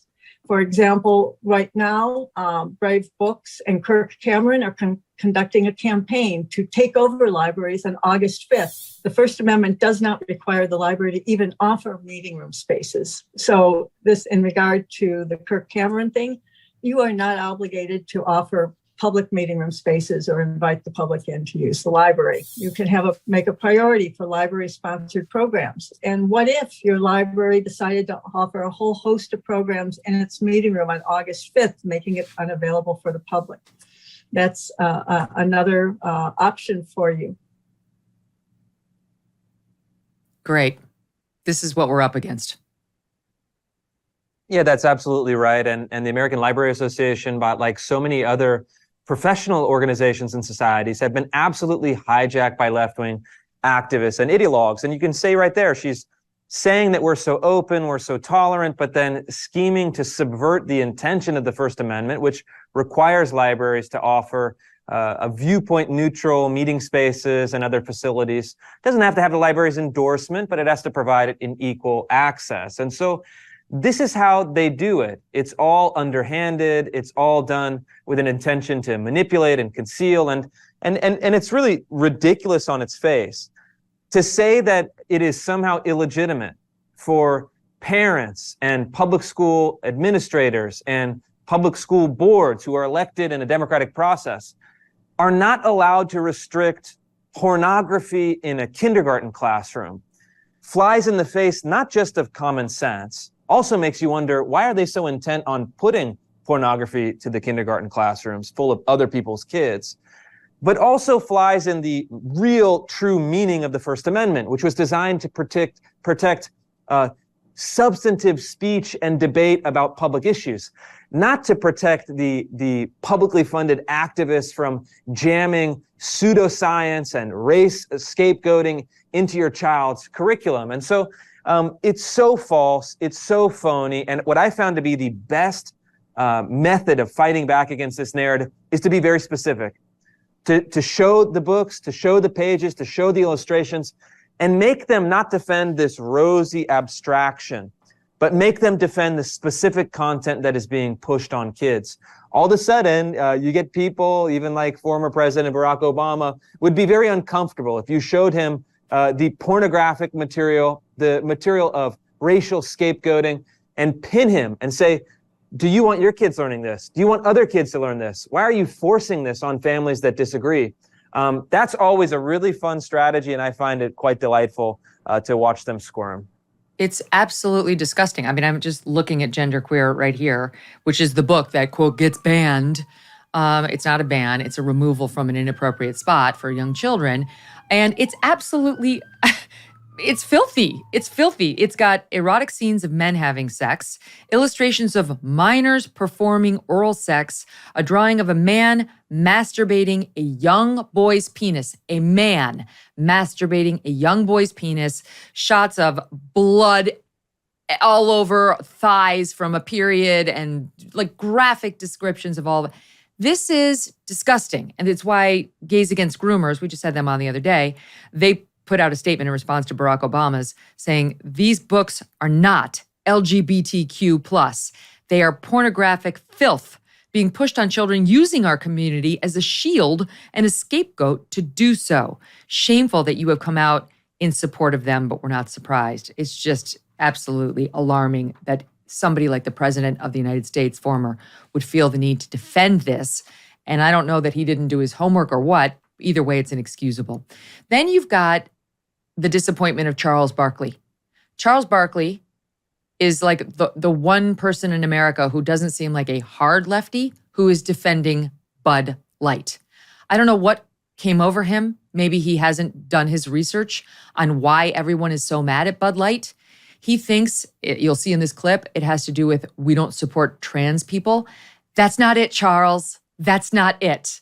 Dylan Mulvaney in particular is extremely controversial and has been very offensive to women, the stereotypes that he perpetuates about us as bimbos, acting and dressing as a little girl, showing his underwear, showing up in women's spaces, running around with tampons that he makes a mockery of, that actually do prevent a lot of us from having embarrassing moments, something Dylan wouldn't know anything about, to what Dylan and the partnership represented, which was Bud Light endorsing a very controversial trans person at the very moment they are transing children with absolutely harmful medical procedures, shoving this ideology on our children in schools, something you've documented at length. He doesn't get it, but here's what he said. I'm gonna buy some drinks for y'all, and I'm gonna buy Bud Light. Hey, and let me tell you something. All you rednecks or assholes who don't want to drink Bud Light, fuck y'all. I ain't worried about getting canceled. Because let me tell you something, if y'all fire me and give me all that money, I'm going to be playing golf every fucking day. If you're gay, God bless you. If you're trans, God bless you. And if you have a problem with them, fuck you. Do your homework, Charles. Put a little effort into educating yourself before you make dumbass statements like that. Go ahead, Chris. Yeah, I mean, it's just absurd. It's a ridiculous statement. It's a ridiculous position to hold, and you know, Charles Barkley should also clean up his language. Quite foul language on his part. But I can't criticize look, on that. I mean, here's the idea. I mean, they're trying to enforce an orthodoxy that you have to celebrate everyone who is suffering from gender dysphoria and then identifies in this heroic posture as a member of the opposite sex. And I think that the opposition to this is not just that it's a mockery of women or against notions of real womanhood, but it's actually a mockery of basic reality that we all share. And so the position that is strongest against this is to say, I'm sorry, Dylan Mulvaney is a man. He will always be a man. He always was a man. This is a farce. This is something that is not a well-ordered part of the soul that is going to extreme lengths in order to present as something that he is not. You should respect his dignity as an individual human being, as we do everyone, but we should not indulge his fantasies, delusions, and as you mentioned, you know, dressing up as a little girl, his obvious perversions. Let's call it what it is. Mm-hmm. And this is not the civil rights issue of our time. You know, Dylan Mulvaney is not the new Rosa Parks. Let's get over ourselves. Let's live in reality of sex, of creation, of man and woman. Let's also live in the reality of our time. We have equal protection under the law. We've had it for generations in this country, now dating back more than 50, 60 years. And let's all move forward as individuals, not indulge these fantasies or be bullied into somehow celebrating them by people as ignorant on this issue as Charles Barkley. That's exactly right. So Disney is one of the biggest problems in the wokeification of America. It's a complete betrayal by a company that a lot of parents for decades trusted implicitly. They've decided to go another way. And the latest example is the DEI forces have descended on the seven dwarfs around Snow White in Disney's latest offering. Now there's only one dwarf and like a bunch of DEI boxes checked behind the one dwarf because they don't want to offend little people, so they had to eliminate their jobs, I guess. And Snow White herself is not white, so everybody's been racialized to check every box they can, except for all the dwarf boxes because they're offensive. I guess you can only have the one dwarf. That's not offensive, but the six more would have been. What do you make of it? Because when this picture first emerged, Disney tried to tell the Daily Mail it was fake. And now they've been forced to admit it's 100% real. It's just not an official photo. So they lied. They lied and said it was fake. Like we weren't going to find out when we saw the movie that they got rid of 6 out of the 7 dwarfs. Yeah, and you know, I kind of stared at that image and I actually thought it was fake at first because I said, no, they didn't. This isn't real. And then I really studied it and I started to untangle it. And I think it's a perfect symbol of how intersectionality, the idea that you can categorize and slice and dice people according to all of their characteristics of race, height, sex, body shape, sexuality, and others, and then create a new hierarchy and apportion these things. It's like, the logic of it is so internally incoherent. It's almost impossible to explain the logic of the image. It's like, wait, no, but dwarfs are an oppressed category. So you're removing the dwarfs and redistributing them towards taller people who are higher on the hierarchy. But then you have some kind of gender hair, you know, kind of gender people. You have, you know, a composition of racial minorities. It's like, what is the formula? You know, the formula keeps changing. It's impossible to make sense of.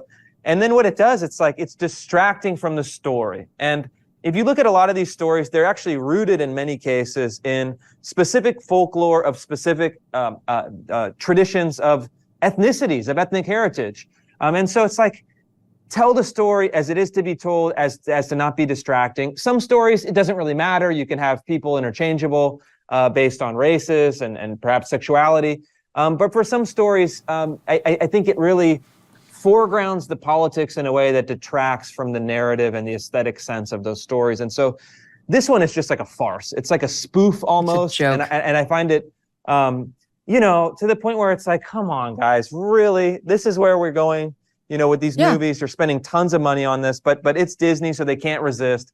They have to kowtow to the loudest activists, and look, I feel bad for all the small statured actors out there who are hoping for their shot in the 7 dwarfs. Yes. They got 6 of them removed. You know. Well, that's the thing. So Peter Dinklage, probably the most famous little person in the world, had come out and called this a effing backwards story last year, and that's when Disney announced that they were going to replace the dwarves. So great job, Peter. You made all your money. You became the most famous dwarf in America. And then you ruined the acting roles that were available for 6 other dwarfs who just want to work as paid actors like you did. And now Disney announced that these are magical creatures. They're magical creatures. You see, that's more sensitive than dwarf. There'll be a mix of genders, ethnicities, and of course, heights, because they felt that, quote, the story needed refreshing, including getting rid of, I guess, the offensive white skin of Snow White, who is traditionally a fair German princess with, quote, skin as white as snow. But you see, even that is offensive. It's fine to say that the white skin is offensive. No one can take offense at that statement. Replacing a white woman in one of this classic, you know, roles that's supposed to be a white person with a person of color, no problem. But if you even have a white person voice the part of an ethnic cartoon, you will be canceled. I mean, you know, I'll tell you what, on Disney, I'm at the point where I say acceleration. Let's let them go all the way. Let's let them reach new heights of absurdity, so people can really see what's driving the company ideologically, and then they can make better decisions. And if their stock price, if some of their recent mass layoffs, if some of the recent comments from the CEO admitting that he shouldn't have waded into this fight with Governor DeSantis, if those are any evidence, they're taking a hit from all these decisions. And so if they want to have, magical gender people replace the beloved dwarves, at this point, let them do it. I know my family canceled Disney Plus many months ago, and my kids haven't missed it one bit. There's plenty of good content out there. They should go all the way. They should go all the way. The reason Disney strikes such a chord is, of course, because it's children, and they coming for the children is one thing. I hear the disgusting stories about what they do to grown adults who want to change their gender, right, quote unquote. And I'm horrified. I am horrified. Like they messing with your stomach, with everything down south is in jeopardy. It's going to get poked, prodded, stabbed. I mean, it's just a lifetime of horrors that comes after these procedures. You want to do that to yourself as an adult? Okay, all right. But they're doing it to the kids. And this is one of the reasons why you're such an important figure in America, is because people talk to you from the beginning. That's how you sort of made your name. We talked about that the first time you came on the show. People started releasing documents to you. You were in Oregon, and it was like your stories coming out of leftist Central America, right? The central part of America that's leftist, were stunning. But parents had it. They were hurting. And now you've turned your sights in part to this, to what's being done with our children and the radical ideology. I believe you are the one who called our attention to Blair Peters, right? This surgeon, was that you? Yeah, I mean, he'd been circulating around. I don't think I had the full scoop on that, but I certainly went a bit deeper in a recent short documentary I produced and directed, digging into what he's doing. And I discovered that this is a doctor at the publicly funded Oregon Health and Science University, who actually has deployed a robot to castrate male patients and then turn their penile tissue into an artificial vagina. And I found documentation and evidence that is incontrovertible. I mean, it's actually from his own mouth. It's a recording of him saying that he has deployed this castration robot on children, on minors, castrating them and creating this open wound that he calls a neo-vagina. And I mean, it's so shocking. It's so disturbing. It's so disgusting. It's hard to imagine that it's real, and then when you find out that it's real, you reach a new sense of horror, because Chris, we have a little bit of it from you. Permitted in our society. Let me play it. Let me play a little bit of that soundbite, courtesy of you, and then you can pick it up on the back end. Here's this self-described queer surgeon, Blair Peters. One thing that is very new is genital surgery in someone that has underwent pubertal suppression, a much bigger issue for an individual that's undergoing a penile inversion vaginoplasty, because we use all of that tissue to basically create the vulva as well as line the internal vaginal canal.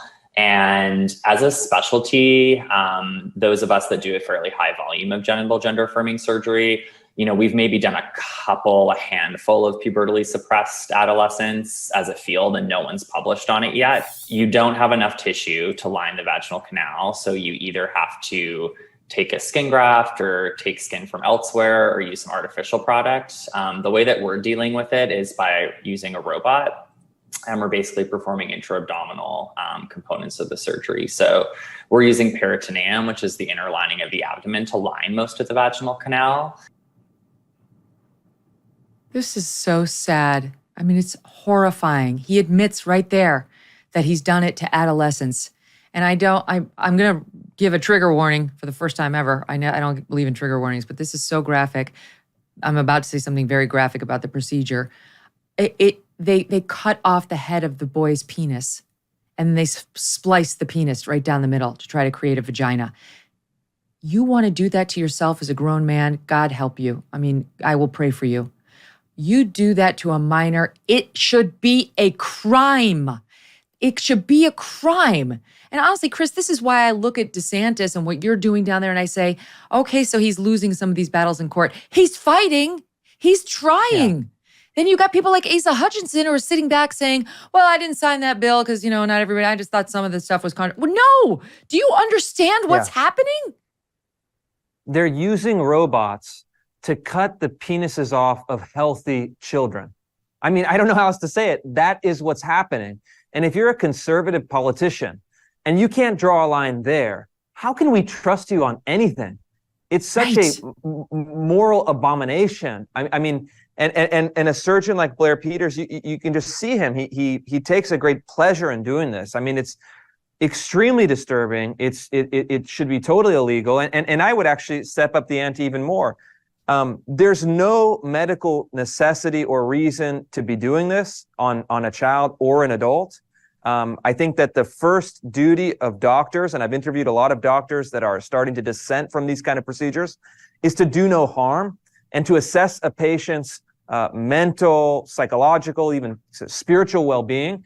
And I just don't see any use case in which a voluntary castration of an adult should be performed by a doctor. I think it's in all cases correlated with someone that is deeply unwell.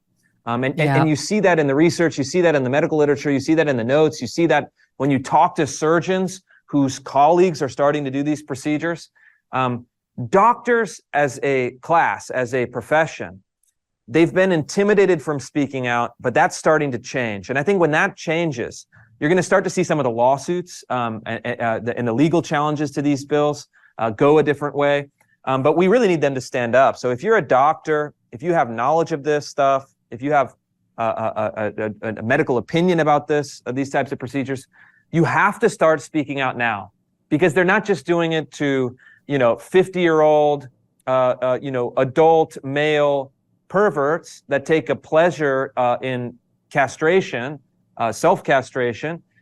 They're actually now deploying this on the most vulnerable kids in our society, and it's got to stop. It's a 5-alarm fire. This is why, DeSantis got a lot of crap from people for that ad. He didn't put it out, but his campaign room retweeted it. This is why I see it in a different light, I have to say. Like, he's trying to say in this ad, his supporters, and then he by retweeting it, that's what I stand against. I don't think DeSantis has anything against gays. I really don't. I think it's about the T portion of the LGBTQ. That's the fight he's been fighting. And that, they just had this moment. The headline I read online was something like, DeSantis kicks out person with gay flag, with pride flag, as if he can't even be around a gay person. That's not what happened. Here's a bit of an interaction he had with an activist in South Carolina. Watch this. He's sitting here talking about all of our children. I have something to say to him. Why don't you focus on spending more time with your granddaughter in Arkansas, or at least acknowledge she exists, before you worry about our children? And they shouldn't be worrying about our children either. We don't want you indoctrinating our children. Leave our kids alone. That was a great, right? I mean, that's exactly what he's trying to say. And that's why people are, they're not flocking to DeSantis in the way they are Trump, but that's why he's a solid second in this race. Yeah, that's right. And I think the ad was, ill-conceived in the sense that I don't think it struck the right tone. But I think if you look at the substance of his record on these issues, it's positive. It honors parents' wishes and values. It I think strikes the right balance between all of these issues. And the bottom line is this: it's the state has enormous power over people's kids.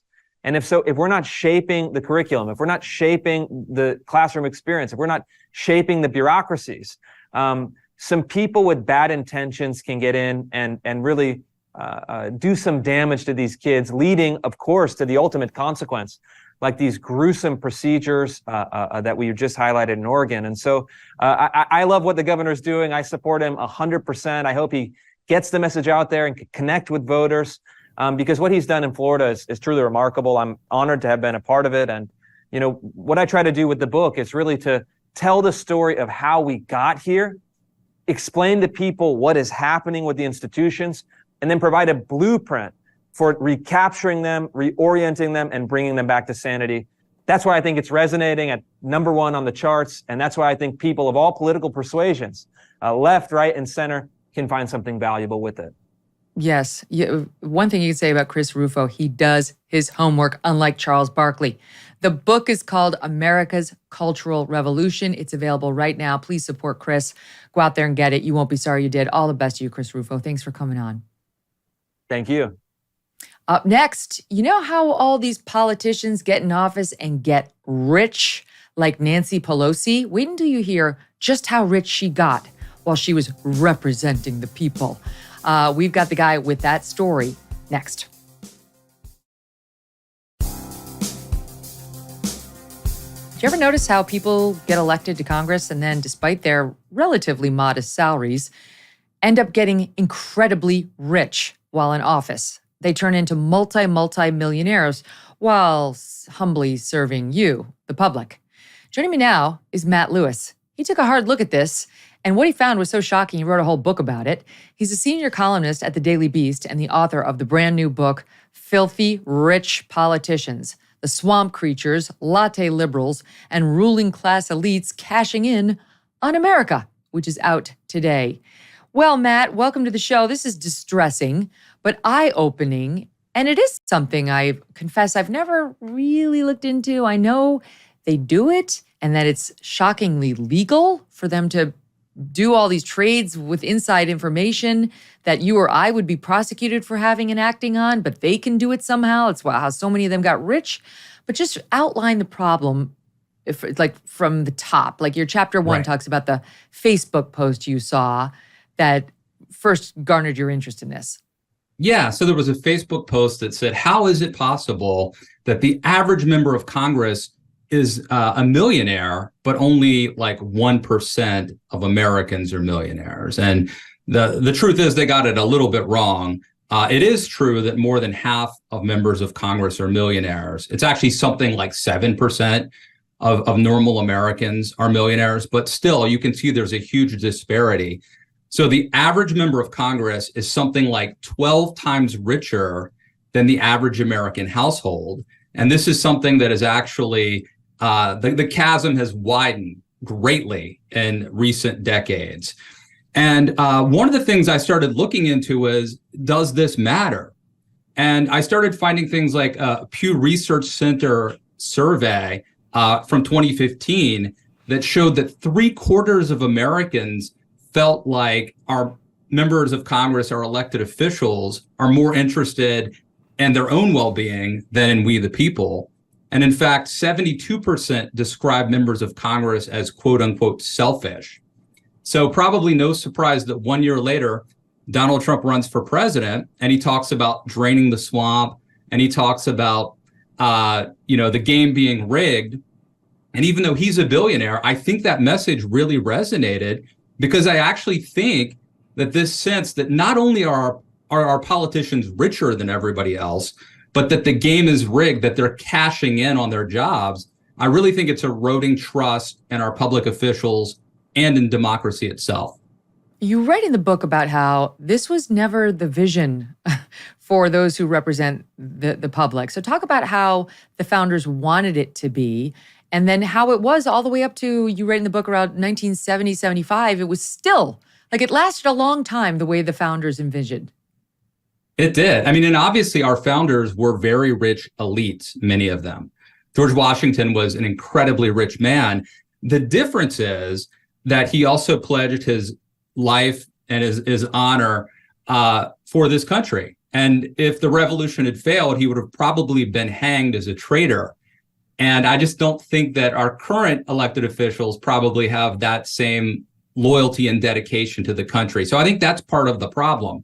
It's not just that they're rich. It's a sense that they're in it for themselves and that they're more interested in advancing their own financial interests than they are in serving our country.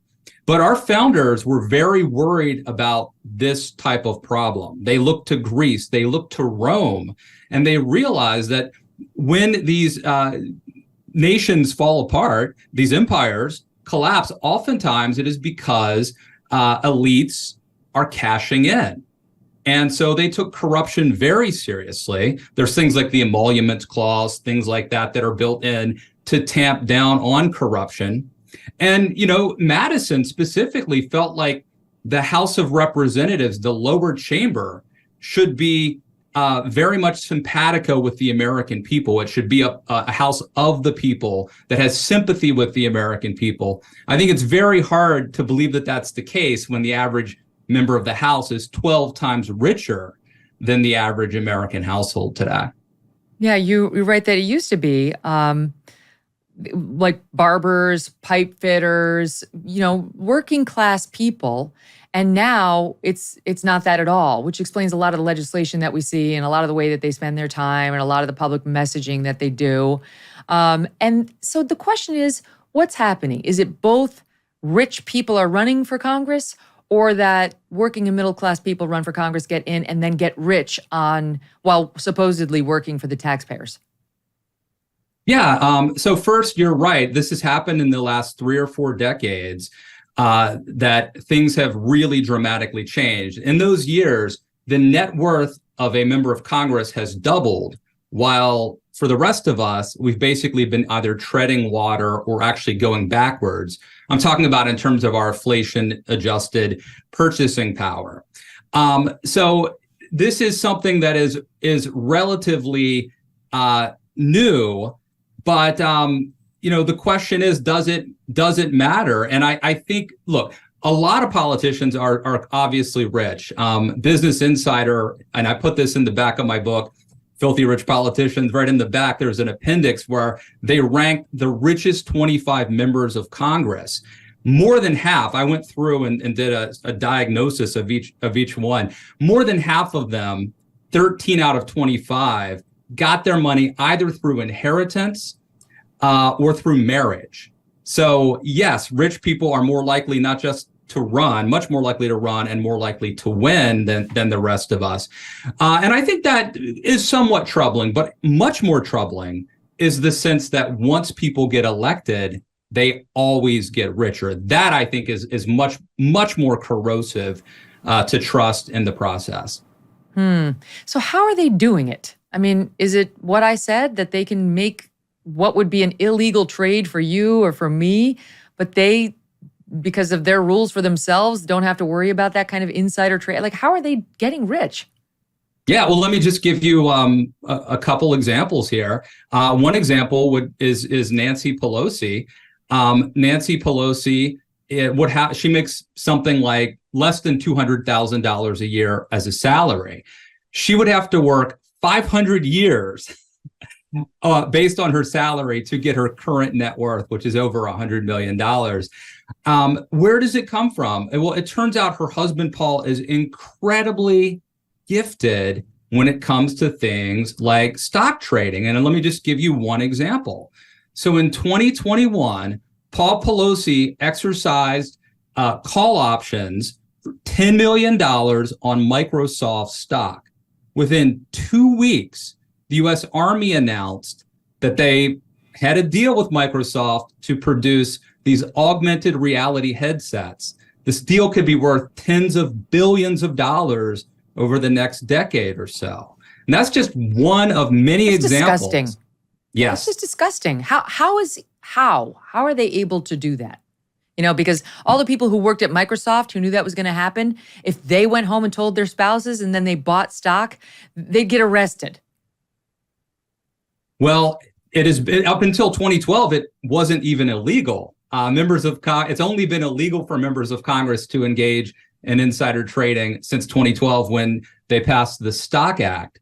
But right now, it's really difficult to police. And I could tell you chapter and verse on other Nancy Pelosi stories. It's, by the way, a bipartisan phenomenon. There's a story about Richard Burr, who was chair of the Intel Committee, who really profited during the COVID-19 pandemic. And again, I mean, I have no evidence except everything about it looks swampy. Everything about it looks entirely sketchy. And if you or I did it, we would probably be in orange jumpsuits right now. But I think the answer, regardless of why they get away with it, is to just simply ban stock trading in Congress of individual stocks. Look, I think they should be allowed to own mutual funds. That's fine. But if you don't have to be in Congress, nobody's forcing you to serve in Congress. But if you want to serve in Congress, I don't think it's asking too much to, while you're here, while you're there, give up betting on the stock market. I think that's an amazing idea. And you're right about the mutual funds where you don't control the individual investment decisions. So it takes the sort of insider trading aspect of it out of it entirely. You know, Nancy Pelosi has gotten away with this. I don't know why, because, you know, she rose to a very prominent position, obviously, in the House. And it made news. I think maybe people don't realize how rich these politicians are getting. But remember, it made news, the ice cream freezer that she did her hit in front of. I think it was during COVID. It was April 2020. I'll run the soundbite just to refresh people's memory of Nancy in front of her ice cream empire in her freezer. Chocolate candy. Oh, wow. And this is something you can get through the mail. Okay. Run out. Oh, my. Wow. Other people in our family go for some other flavors, but chocolate, and then we have some other chocolate here. We just got it restocked with the ice cream right for Easter Sunday because we were, shall we say, enjoying. I don't know what I would have done if ice cream were not invented. It's just in the middle of the pandemic, people were struggling financially, and there she is, so out of touch. Go ahead, Matt. I was just saying exactly that, right? It's COVID-19. A lot of people are out of work, struggling because of the shutdown. She's got these like 2 stainless steel freezers of gourmet ice cream. And it is so out of touch. And I think that's part of the story. It's not just that they're wealthier than the rest of us. It's not just that they're cashing in on their position, but they are also now flaunting it as well. And I think that really is contributing to this sense that the game is rigged and that they're out for themselves. So now it's not just the sort of insider trading that now is not okay. It's taking advantage of the crises that hit the country. So who got rich off of COVID-19 and how did they manage that? Let me give you one story. I alluded to it earlier, but Senator Richard Burr, who was then chairman of the Intelligence Committee. So obviously, if you're chairman of the Intelligence Committee, you were privy to lots of classified information, classified briefings and documents that normal people don't see. So think back to early 2020, when the COVID pandemic is just starting, but most Americans don't realize how bad it actually is. Remember, it's going to, 1 minute it'll just be gone. It's going to disappear, or 2 weeks to stop the spread or whatever. Like, most people don't fully appreciate how bad this is going to be. Richard Burr, again, chair of the Intel Committee, dumps hundreds of thousands of dollars of stock in things like Wyndham Hotels, right? The kinds of investments that probably aren't going to fare great during a shutdown in a global pandemic. But what makes it even worse is, then he picks up the phone, and you can read all about this in Filthy Rich Politicians. Burr picks up the phone and calls his brother-in-law. Within 1 minute of hanging up the phone with Burr, his brother-in-law calls his broker and dumps all of his stock. And so the thing about insider trading is, I think a lot of people think insider trading is about making money. And of course, it's possible, right? I think the Pelosi's have clearly made money from things that certainly look like insider trading. But the key to insider trading is actually not the money you make. It's the money you don't lose. And I think what's really corrosive and toxic about this is that it is during times of change and crisis, and especially the COVID-19 pandemic, when members of Congress have information we don't have, instead of telling us, instead of sounding the alarm, their first call is to their broker to dump yeah, stuff. so he called his brother and his broker, but didn't go on the news to say, I want to tell all of you, if you have hotel stocks, you might want to sell them. Or just FYI, you can do what you want, but this is what we're seriously considering doing that could affect you in a number of ways. It's so upsetting. It's such a betrayal. And the book also gets into what you call latte liberals, rich and privileged with influence, talking about how there are other ways of being wealthy, of being rich. And that brings us to the Squad. Now, how is the Squad rich and what are they doing? Well, first, I think they're on their way to being rich, just like their heroes, Bernie Sanders, a socialist who, by the way, is a millionaire. And, Maxine Waters, who lives in a mansion outside of her district and pays her family tens of thousands of dollars. I think the Squad, they're on their way to that status. But right now, I think it's more about not the economy, but the attention economy, right? They're very rich in terms of the attention economy. But certainly there are things that I write about in the book that members of the Squad are guilty of. I mean, I think clearly they're guilty of hypocrisy. Think of AOC's fancy text, the rich dress, going to this very high-end dinner at the Met, the Metropolitan Opera House dinner.